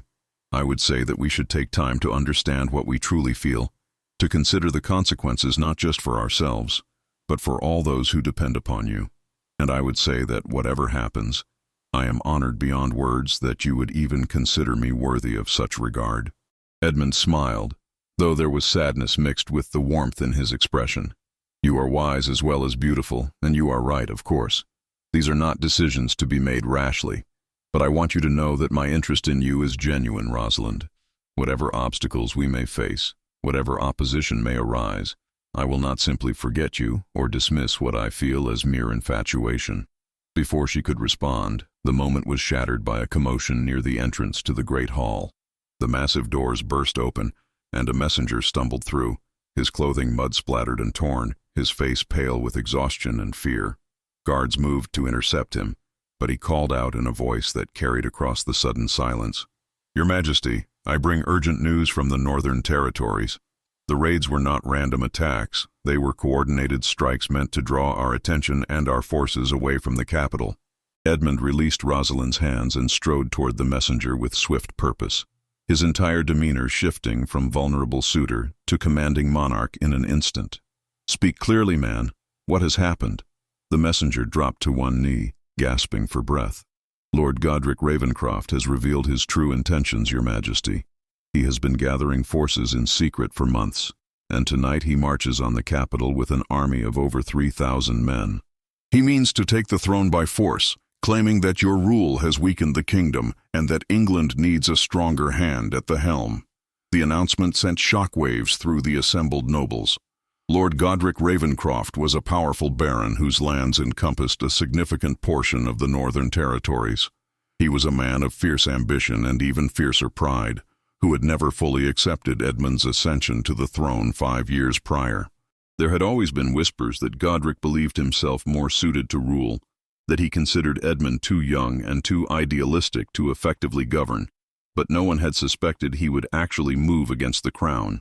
Edmund's face hardened into an expression of cold fury. How far away is his army, and what forces does he have at his disposal? They are perhaps 2 days' march from the capital, Your Majesty, the messenger reported.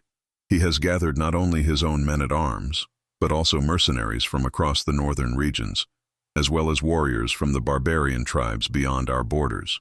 He has promised them plunder and land if they help him take the throne. Lord Ashford stepped forward, his expression grave. Your Majesty, we must act immediately. We need to recall the troops we sent north and fortify the capital's defenses. If Ravenscroft has 3,000 men, we will need every soldier we can muster to repel his attack. Edmund nodded curtly, his mind already racing through strategies and contingencies. Send riders immediately to recall all available forces. I want every able-bodied man within a day's ride of the capital brought in to bolster our defenses. Have the city walls reinforced and supplies stockpiled in case of a prolonged siege. And send word to the southern lords. I want their pledges of support and their troops on the march within 24 hours. As orders were shouted and nobles rushed to carry out the king's commands, the great hall transformed from a scene of festive celebration to one of organized chaos.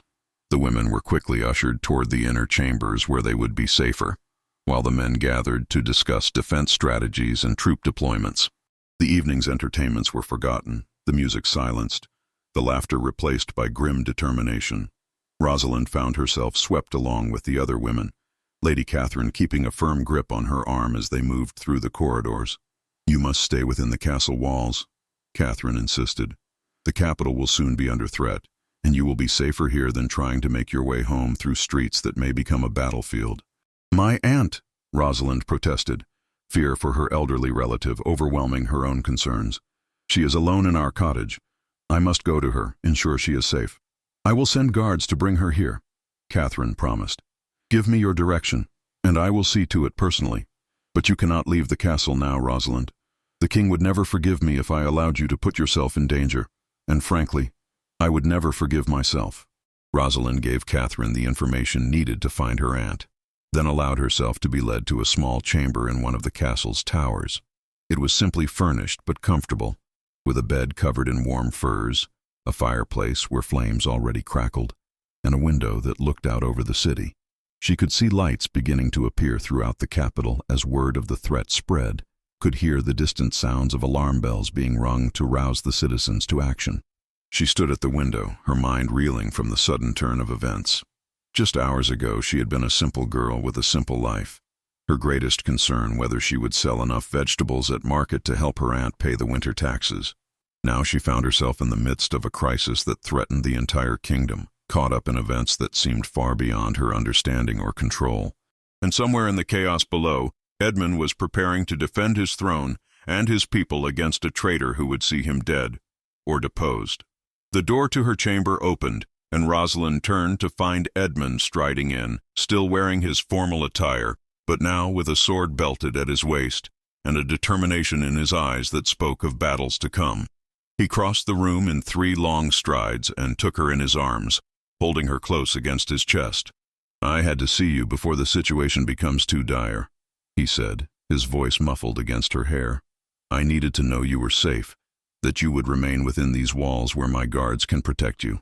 Rosalind wrapped her arms around him, feeling the rapid beat of his heart beneath her palms. "I am safe, and Lady Catherine has promised to send guards for my aunt.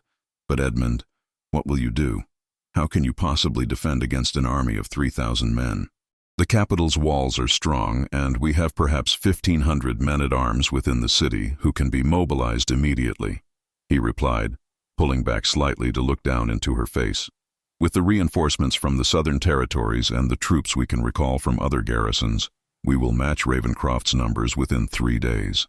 The question is whether we can hold him off long enough for those reinforcements to arrive." "You speak as though you mean to fight personally," Rosalind said, fear clutching at her heart. "Surely as king you should remain protected within the castle while your commanders lead the defense." Edmund smiled grimly. "I am a king, yes, but I am also a warrior.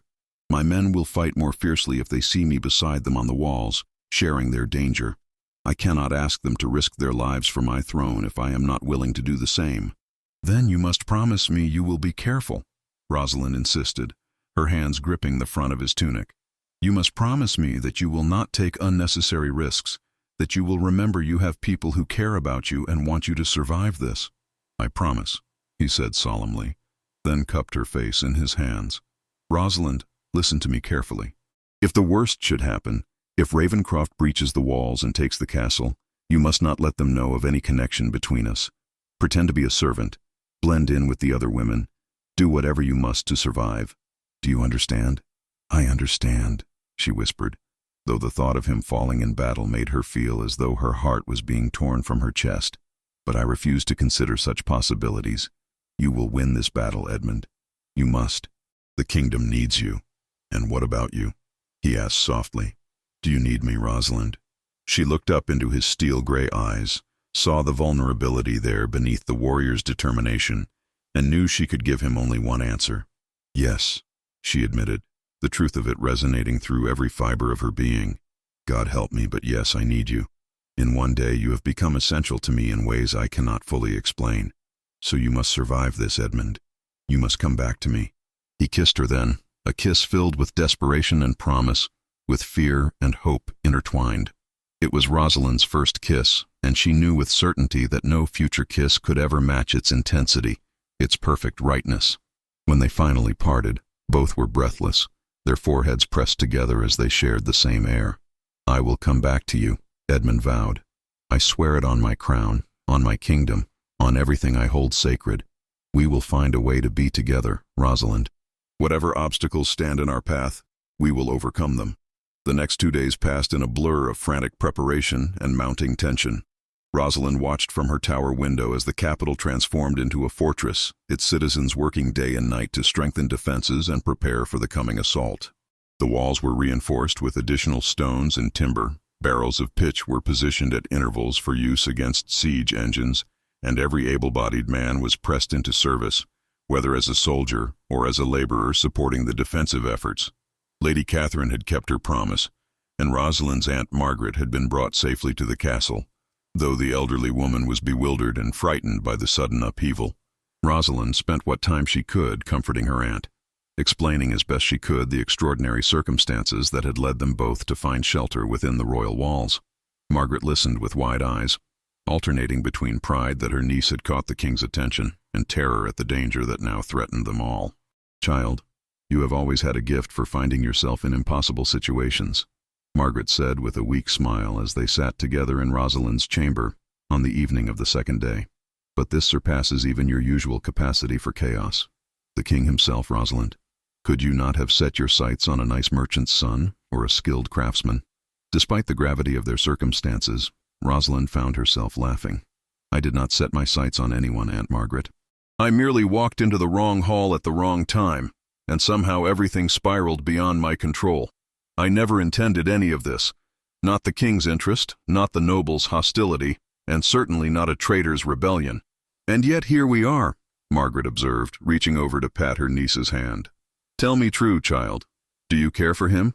For the king? Or is this merely the excitement of being noticed by someone powerful?" Rosalind considered the question seriously, knowing her aunt deserved honesty. "I care for him truly. I know it seems impossible given how little time we have spent together, but when I am with Edmund, I feel as though I have finally found something I did not even know was missing. He sees me, Aunt Margaret, not as a peasant or a novelty, but as a person worthy of his attention and respect. And when I look at him, I see beyond the crown to the man beneath, someone burdened by duty, yet determined to do right by his people, someone lonely despite being surrounded by courtiers, someone who yearns for genuine connection in a world filled with pretense." Margaret's weathered face softened with understanding. "Your mother fell in love with your father in much the same way, suddenly and completely, as though struck by lightning. I told her then that such intense feelings were dangerous, that they burned too hot to last. But I was wrong. Their love sustained them through poverty and hardship, through illness and loss, until the very day they died. If you have found even a fraction of what they shared, my dear girl, then perhaps all this chaos has been worth it." Their conversation was interrupted by a knock at the door. A guard entered, his expression grave. "Miss Merrick, the king requests your presence in his private study. If you would follow me, please." Rosalind's heart leaped into her throat. She had not seen Edmund since the night of the announcement, as he had been consumed with preparations for the coming battle. She kissed her aunt's cheek and followed the guard through winding corridors to a part of the castle she had not yet visited. The study was a modest room compared to the great hall, lined with books and maps, dominated by a large desk covered in military correspondence and strategic plans. Edmund stood at the window, his back to the door, gazing out at the city he had sworn to protect. He wore simple clothing, a tunic of dark wool and leather breeches, and his shoulders were tense with the weight of command. When he heard her enter, he turned, and Rosalind saw the exhaustion etched into his features. He had clearly slept little in the past 2 days, and the strain of leadership showed in every line of his face. "Rosalind," he said, and just the sound of her name in his voice made her want to cross the room and take him in her arms. "Thank you for coming. I know the hour is late, but I needed to see you before tomorrow." "Tomorrow?" she asked, though she feared she already knew the answer. "Ravencroft's army will arrive at dawn," Edmund confirmed.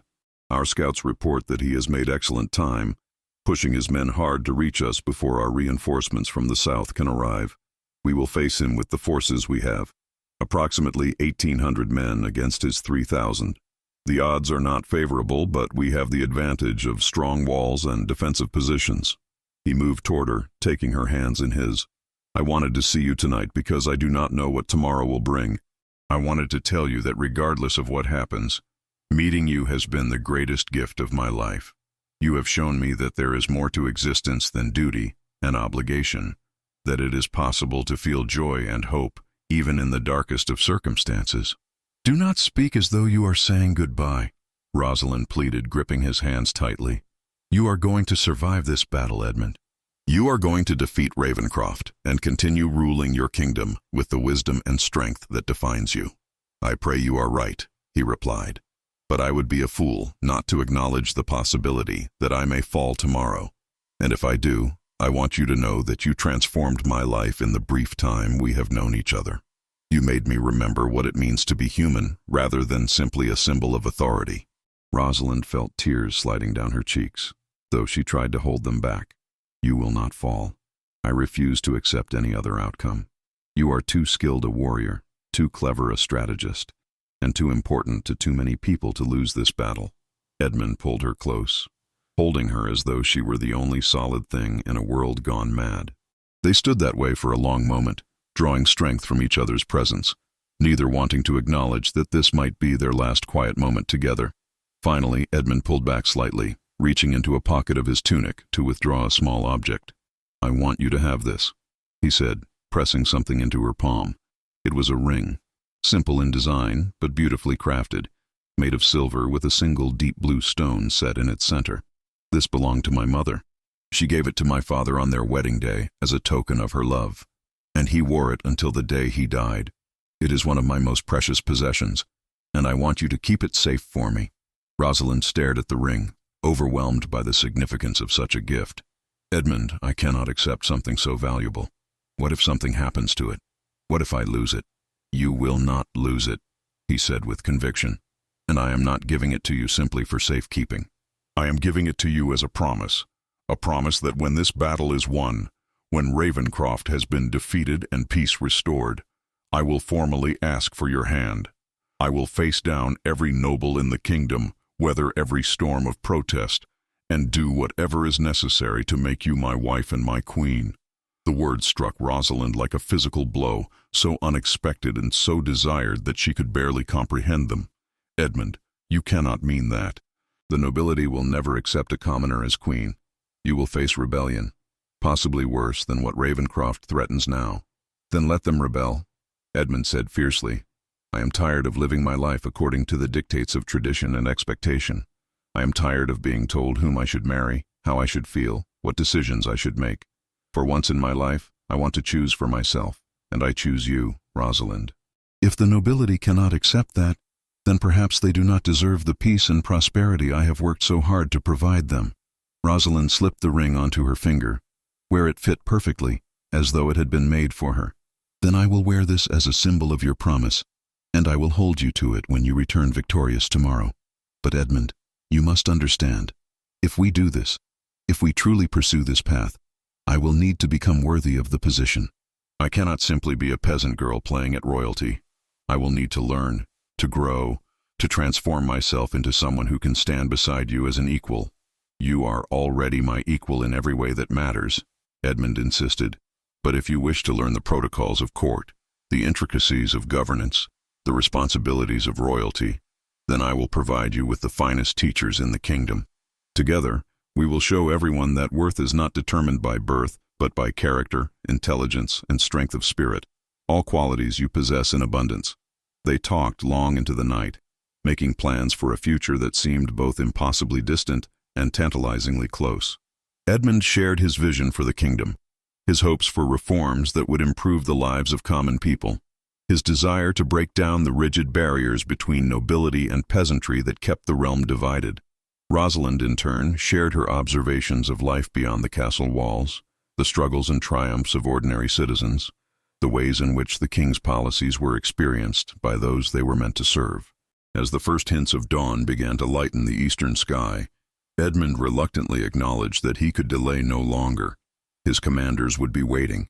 His troops assembled on the walls, and the enemy would soon appear on the horizon. He kissed Rosalind one final time, a kiss that held all the love and promise and fear that neither could fully express in words. "Stay safe," he murmured against her lips. "Stay within the castle walls, and do not venture out no matter what you hear or see." "Promise me, Rosalind." "I promise," she whispered back. "And you promise me that you will fight with all your skill and cunning, that you will not take unnecessary risks, and that you will come back to me whole and victorious." "I promise," Edmund replied, then forced himself to step away from her. He moved to the door, pausing to look back one final time. "I love you, Rosalind Merrick. I know it is too soon to say such words, that we have known each other for mere days, but I cannot go into battle without speaking the truth of my heart. I love you, and I will spend the rest of my life proving worthy of your love in return." Before she could respond, he was gone, striding down the corridor toward his destiny. Rosalind stood alone in the study, her hand pressed against her lips, where his kiss still lingered, tears streaming down her face. She looked down at the ring on her finger, the deep blue stone catching the growing light, and silently vowed that she would wear it until the day he placed a crown upon her head. The battle began shortly after sunrise, announced by the blast of war horns that echoed across the valley. Rosalind stood at her tower window, watching as Lord Ravencroft's army appeared on the distant hills like a dark stain spreading across the landscape. From her vantage point, she could see the massive force arrayed against the capital, thousands of men on foot and horseback, siege engines being wheeled into position, banners flying in the morning breeze bearing Ravencroft's personal sigil of a raven clutching a sword. The capital's defenders lined the walls, their armor glinting in the sunlight, their weapons at the ready. Rosalind could just make out Edmund's figure on the main gate tower, his crimson cloak marking him as the king, his presence meant to inspire courage in his troops and intimidate the enemy.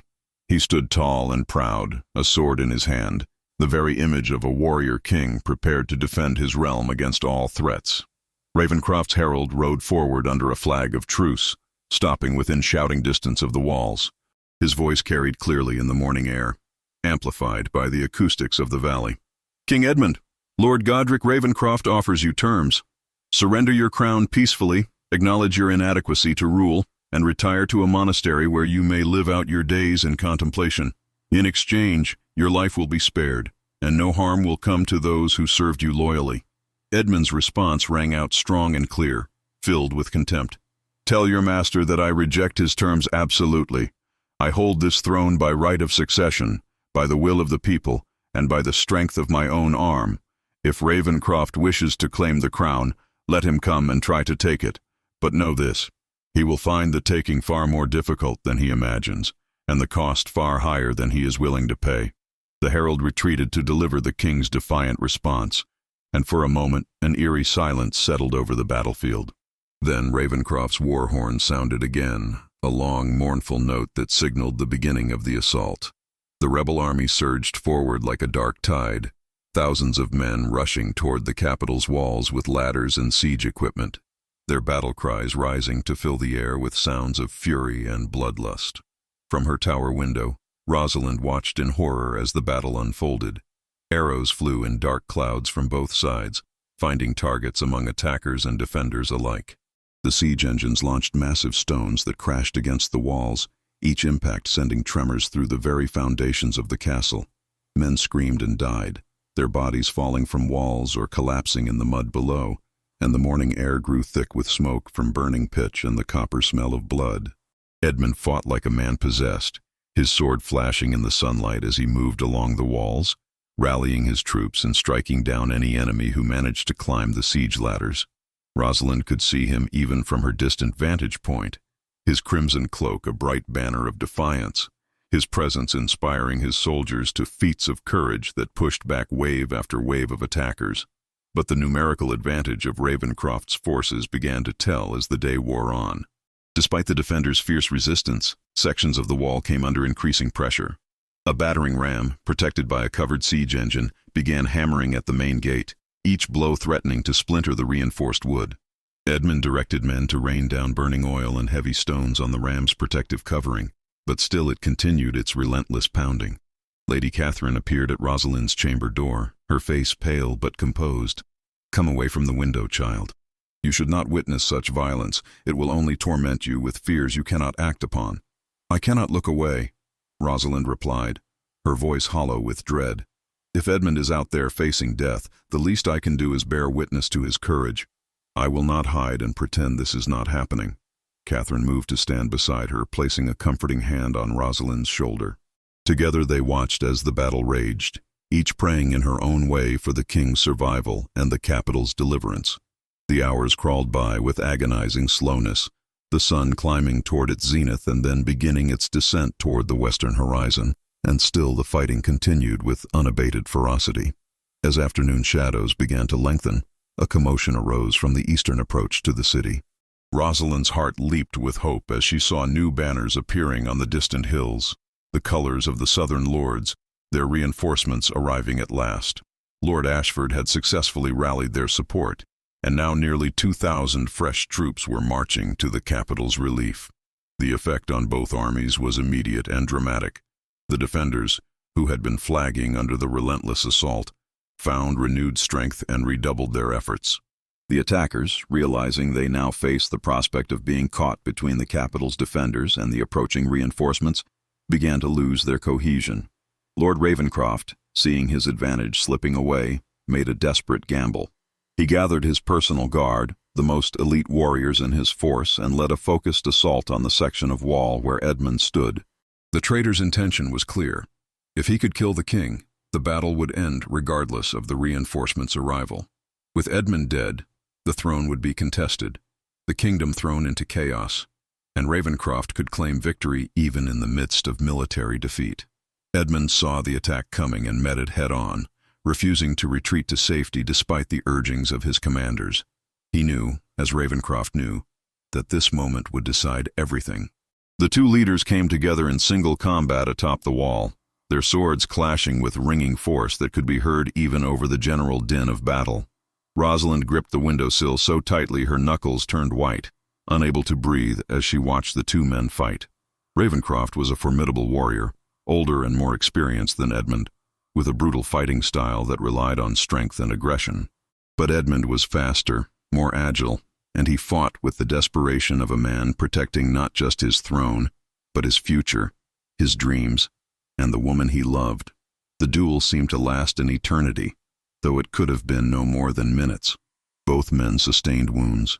Edmund took a cut to his left arm that sent blood streaming down to drip from his fingers, while Ravenscroft received a deep gash across his ribs that made him stumble. But neither would yield, neither would retreat, and the soldiers on both sides paused in their own fighting to watch their leaders battle for supremacy. Finally, Edmund saw his opening.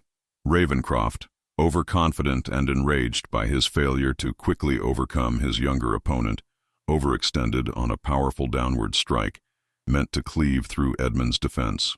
The king sidestepped with fluid grace, letting the blow pass harmlessly by, and in the same motion brought his own sword up in a devastating arc that caught Ravenscroft beneath his raised arm, finding the gap in his armor where leather straps held the plates together.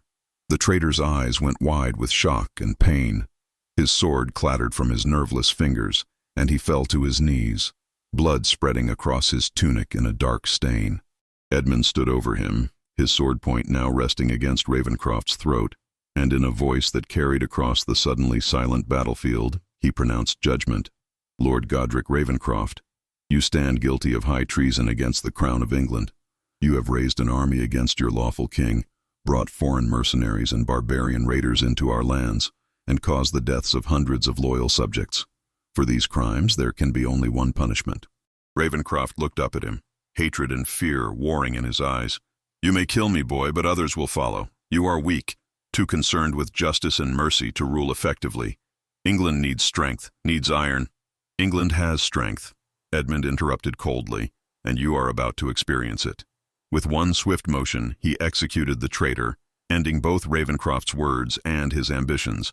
The rebel leader's body crumpled to the stone walkway, and Edmund raised his bloody sword high above his head, his voice ringing out across the battlefield. "Your leader is dead. Those who wish to continue his treasonous cause may do so and share his fate. But those who wish to live, who wish to return to their homes and families, need only lay down your weapons and swear renewed loyalty to the crown. Choose now, death or life, rebellion or redemption. The effect was instantaneous. The rebel army, already demoralized by the arrival of reinforcements and now leaderless with Ravencroft's death, began to throw down their weapons and fall to their knees in surrender. The mercenaries, who had only been fighting for promised gold that would never materialize, were the first to yield, followed swiftly by the pressed men who had never wanted to be part of this rebellion. Within minutes, what had been a fierce assault became a mass capitulation. Edmund's forces moved quickly to accept the surrender, disarming the rebels and separating the mercenaries from the regular troops. The southern reinforcements arrived at the walls to find the battle already won, though their presence had been instrumental in achieving that victory. As the sun set on that bloody day, the capital remained secure, the throne remained Edmund's, and the kingdom remained intact. Rosalind collapsed against the window frame, relief washing over her in waves so powerful she felt dizzy with them. Edmund was alive, wounded, exhausted, covered in blood and grime, but alive. She watched as he moved among his troops, checking on the wounded, praising the brave, ensuring that prisoners were treated humanely despite their treachery. Even in victory, even after nearly dying in battle, he remained true to his principles of justice and mercy. Lady Catherine embraced her, both women weeping with relief and gratitude. He has won, Rosalind. Against impossible odds, facing treachery from within and enemies from without, your king has won. England is safe, and so is her monarch. I must go to him, Rosalind said urgently, pulling away from Catherine's embrace. I must see with my own eyes that he is truly unharmed, that the wound I saw him take is not serious. You cannot go on to the battlefield, Catherine protested. It is not safe, not proper, and Edmund would not want you to risk yourself. I do not care about proper, Rosalind declared, a strength in her voice that surprised them both. I love him, Lady Catherine. I love him with everything I am, and I will not spend one more moment in uncertainty when I could be beside him. She swept from the chamber before Catherine could raise further objections, making her way through the castle corridors with single-minded determination. Guards attempted to stop her, citing safety concerns and protocol, but she brushed past them with an authority she had not known she possessed. She descended from the castle proper into the main courtyard, where wounded soldiers were being tended by healers and priests moved among the dying, offering final rites. The scene was one of organized chaos, of triumph mixed with tragedy, and Rosalind had to force herself not to be overwhelmed by the suffering she witnessed. She asked after the king and was directed toward the main gate, where Edmund was overseeing the processing of prisoners and the distribution of resources to his exhausted troops. When she found him, he was in conversation with Lord Ashford, discussing arrangements for housing the surrendered rebels and ensuring adequate food supplies for the increased population within the walls. His left arm was bandaged, blood seeping through the linen wrappings, and he moved with a slight stiffness that spoke of other injuries not yet tended. But he was alive, standing upright, his eyes clear and focused despite his obvious exhaustion. "Edmund," she called out, "propriety be damned," and he turned at the sound of her voice. His stern expression melted into something tender and joyful, and he crossed the distance between them in several long strides, sweeping her into his arms despite the protests of his wounded body. "Rosalind," he breathed against her hair, "you should not be here, in the midst of all this death and danger." "I had to see you," she replied, pulling back to examine his face, his injuries, reassuring herself that he was truly whole. "I watched the battle from my tower, watched you fight Ravencroft, watched you nearly die, and I could not bear to remain apart from you one moment longer than necessary." Edmund cupped her face in his hands, heedless of the blood that stained his fingers, heedless of the soldiers and nobles who watched with expressions ranging from approval to scandalized shock. "I kept my promise," he said softly. "I came back to you, victorious and alive, if somewhat worse for wear. And now, Rosalind Merrick, I intend to keep every other promise I made you." He turned to address the assembled crowd, his voice carrying the ring of absolute authority. "Let it be known throughout the kingdom that I, Edmund, King of England, intend to take Rosalind Merrick as my wife and queen. Any who object may speak now or forever hold their peace." But know that my decision is final and will not be swayed by considerations of tradition or political expediency." A stunned silence greeted this pronouncement, broken finally by Lord Ashford stepping forward. The advisor's face was troubled, but there was also resignation and perhaps even a touch of admiration in his expression. "Your Majesty, such a decision will cause significant controversy throughout the realm. The nobility will protest, foreign powers may question your judgment, and there will be those who see this as weakness or folly. Then they may protest, question, and see as they wish." Edmund replied calmly, "I have just defended this kingdom against a traitor who commanded 3,000 men. I have proven my strength, my courage, and my right to rule. If I cannot choose my own wife after such a demonstration, then the crown has no meaning, and kingship is merely slavery to tradition." The weeks following the battle were filled with both celebration and controversy. Edmund's victory over Ravenscroft had secured his throne and demonstrated his strength as both warrior and king. But his announcement regarding his intention to marry Rosalind sent shockwaves through the nobility that threatened to undo the unity forged in battle. Letters of protest arrived daily from noble houses throughout the realm, some couched in diplomatic language expressing concern, others bluntly condemning what they saw as an unforgivable breach of tradition and decorum. Edmund received each protest with the same calm dignity, acknowledging concerns while remaining absolutely firm in his decision. He convened his council daily, listening to arguments from all sides but never wavering in his conviction. Lord Ashford, despite his initial reservations, gradually came to accept the inevitability of the king's choice and even began to see potential advantages in the unprecedented move. "Your Majesty," Ashford said during one particularly tense council meeting, "while I cannot claim enthusiasm for this match, I must acknowledge that it demonstrates a strength of character that may ultimately benefit the realm. You have shown that you will not be dictated to by the nobility, that you value merit over birth, and that you are willing to face opposition for the sake of what you believe is right. These are qualities that will serve England well in the years to come." Sir Geoffrey Blackwood, however, remained vehemently opposed, his wife's public humiliation still fresh in his memory. "This is madness, Your Majesty. You set a dangerous precedent by elevating a peasant to the throne. What message does this send to the nobility? That their daughters, their sisters, their carefully cultivated alliances mean nothing. That any common girl who catches your eye might become queen. It sends the message that the throne recognizes worth where it exists, regardless of circumstance," Edmund replied sharply.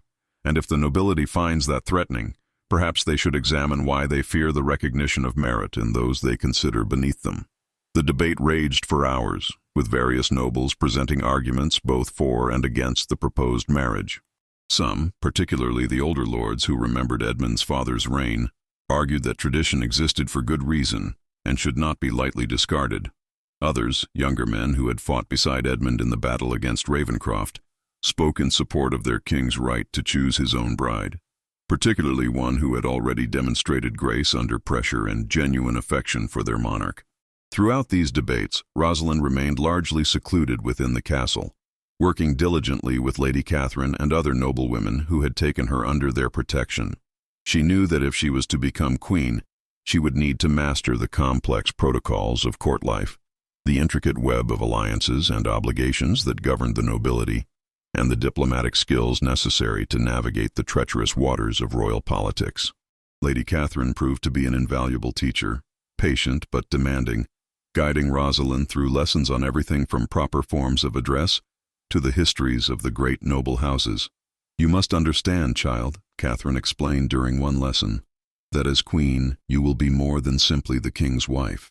You will be a symbol of the realm, a bridge between the throne and the people, and a force for stability in times of crisis. Every word you speak, every gesture you make, will be scrutinized and interpreted by those seeking advantage or looking for weakness."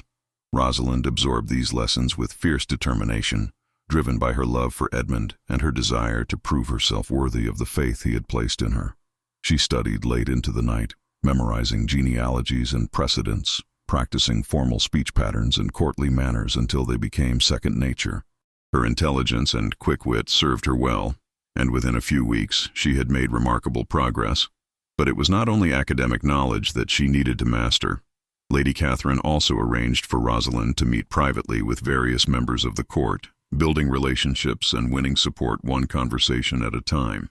Some nobles remained implacably opposed to her elevation, but others found themselves charmed by her genuine warmth and impressed by her evident devotion to Edmund and to the kingdom he ruled. Lady Isabel Wyndham became one of Rosalind's strongest advocates, speaking publicly in her favor at court gatherings. "I have watched this young woman closely," Isabel told a group of skeptical noblewomen, "and I see in her qualities that many of our own daughters lack. She possesses humility without weakness, intelligence without arrogance, and compassion without naivety. She loves our king with a sincerity that cannot be feigned, and she is willing to work tirelessly to become the queen England needs. What more could we ask of a sovereign?" As spring arrived, bringing warmer weather and new growth to the land, Edmund decided it was time to formalize the betrothal publicly. He had waited deliberately, allowing time for opposition to exhaust itself, and for Rosalind to demonstrate her capabilities. Now, with the kingdom stabilized following Ravencroft's rebellion, and Rosalind having proven herself to all but the most obstinate critics, he judged the moment right to move forward. He arranged for a grand ceremony in the Great Hall, inviting nobles from throughout the realm to witness the formal betrothal. The hall was decorated even more magnificently than it had been for the harvest festival that seemed so long ago, with banners bearing the royal crest interspersed with new banners depicting a rose, Rosalind's personal symbol chosen to represent her journey from common origins to royal destiny. On the day of the ceremony, Rosalind dressed with the help of Lady Catherine and several other noblewomen who had become her friends and supporters. The gown they had created for her was a masterpiece of craftsmanship, made of deep crimson velvet that matched the royal colors, embroidered with gold thread in patterns of roses and lions intertwined. The sleeves were long and flowing, trimmed with ermine fur, and the neckline was modest yet elegant, befitting her new station. Her hair had been arranged in an elaborate style, woven with ribbons of gold and adorned with a circlet of silver set with rubies, a gift from Edmund that had belonged to his grandmother. As she examined her reflection in the polished mirror, Rosalind barely recognized the woman staring back at her. Gone was the simple peasant girl who had accidentally wandered into the royal hall months ago. In her place stood someone who looked every inch a queen, regal and composed, yet still possessing the warmth and genuine spirit that had first captured Edmund's heart. "You are breathtaking," Lady Catherine said, her voice thick with emotion. "Your mother would be so proud of you, Rosalind. You have not simply risen to this challenge. You have exceeded every expectation. I am terrified," Rosalind admitted quietly. "What if I fail? What if I prove unable to fulfill the duties of a queen? What if my presence ultimately harms Edmund's reign rather than strengthening it? Then you would be no different from any other queen who has ever lived," Catherine replied gently. "Do you think noble birth provides some magical immunity to doubt or fear? Every queen in history has faced these same questions, has wondered if she was equal to the task before her. What matters is not whether you feel fear, but whether you allow that fear to prevent you from trying. And I have seen enough of you, child, to know that you will never let fear rule you." The words provided comfort, and Rosalind took a deep breath, steeling herself for what lay ahead. She made her way to the great hall, accompanied by her escort of noblewomen, and paused outside the massive doors to gather her courage. From within, she could hear the murmur of hundreds of voices, the assembled nobility of England waiting to witness this historic moment. The doors swung open, and a herald's voice rang out. Her Grace, Lady Rosalind Merrick, betrothed of His Majesty, King Edmund. Rosalind stepped through the doorway, and the hall fell silent. Every eye turned toward her, some with approval, some with skepticism, some with barely concealed hostility. But she kept her gaze fixed on the far end of the hall, where Edmund stood waiting on the dais, magnificent in his royal regalia, his steel-gray eyes shining with love and pride as he watched her approach. She moved through the hall with measured steps, her training evident in every graceful movement. The crowd parted before her, forming a path to the dais, and she ascended the steps with her head held high, meeting Edmund's gaze with confidence and joy. When she reached him, she curtsied deeply, showing proper deference to his rank, and he extended his hand to raise her up. "My lords and ladies," Edmund began, his voice carrying to every corner of the hall, "I have brought you here today to witness the formal betrothal between myself and Lady Rosalind Merrick. I know that this match has caused controversy. that many of you have questioned the wisdom of elevating a woman of common birth to the throne. I have heard your concerns, considered your objections, and I acknowledge the unprecedented nature of what I propose." He paused, letting his words sink in, his hand holding Rosalind's firmly.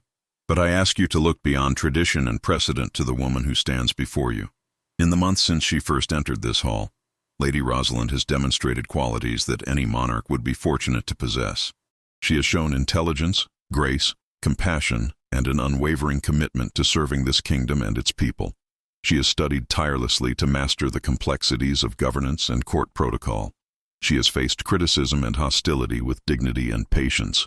And she has done all of this not for personal gain or ambition, but out of love for me and for England." He turned to face Rosalind fully, his next words meant for her alone, though spoken loudly enough for all to hear. "Rosalind Merrick, you entered my life by accident, but you have become my destiny by choice. You have shown me what it means to rule with both strength and compassion, to value people for their character rather than their birth, and to never compromise on the principles that define us. I love you with all that I am, and I can conceive of no greater honor than to have you rule beside me as my wife and my queen." He withdrew a ring from his pocket, not the simple silver band he had given her the night before the battle, which she still wore on a chain around her neck, but a magnificent creation of gold set with diamonds and rubies that caught the light and sent rainbows dancing across the stone walls. "With this ring, I pledge to you my eternal love and devotion. I promise to honor you, to protect you, to stand beside you through whatever trials we may face, and to build with you a kingdom that values justice, mercy, and the inherent worth of every soul within its borders." Rosalind felt tears sliding down her cheeks as Edmund slipped the betrothal ring onto her finger. When it came time for her to speak, her voice was steady despite her overwhelming emotion. "Your Majesty, Edmund, my love, you have given me gifts beyond measure. You saw worth in me when I saw only ordinariness. You defended me when you had no obligation to do so. You loved me when it would have been easier to dismiss me as a passing fancy. I promise to spend every day of my life proving myself worthy of your faith and your love. I will serve you, serve this kingdom, and serve its people with every ounce of strength and wisdom I possess, and I will love you until the last breath leaves my body and beyond, if such things are possible." Edmund pulled her into his arms, kissing her before the entire assembly, a public declaration that left no doubt about his feelings or his intentions. The kiss was met with a mixture of reactions. Some nobles applauded enthusiastically, moved by the obvious love between their king and his chosen bride, while others remained stony-faced, still disapproving, but unwilling to voice their objections in the face of Edmund's clear determination. Lord Ashford stepped forward, his voice formal as he addressed the assembly. "Let it be recorded that on this day, King Edmund of England has formally betrothed himself to Lady Rosalind Merrick. The wedding shall take place in 3 months' time, allowing for proper preparation, and for envoys to be sent to neighboring kingdoms announcing this union. All nobles of the realm are invited to attend and bear witness to this historic occasion." The ceremony continued with formal oaths and pledges, with various nobles stepping forward to offer their support, or at least their acceptance of the inevitable. Not all were gracious in their acquiescence. Sir Geoffrey Blackwood and a few other lords made their continued displeasure clear through their cold demeanors and minimal participation. But the majority of the assembled nobility, recognizing that opposition was futile and potentially dangerous to their own positions, chose to embrace the new reality with varying degrees of enthusiasm. As the formal proceedings concluded and the gathering transitioned into a celebratory feast, Edmund led Rosalind to their seats at the high table. The contrast with her first appearance in this hall could not have been more striking. Then, she had been an accidental intruder, uncertain and out of place. Now she sat beside the king as his acknowledged betrothed, wearing royal colors and a betrothal ring that proclaimed her future as England's queen.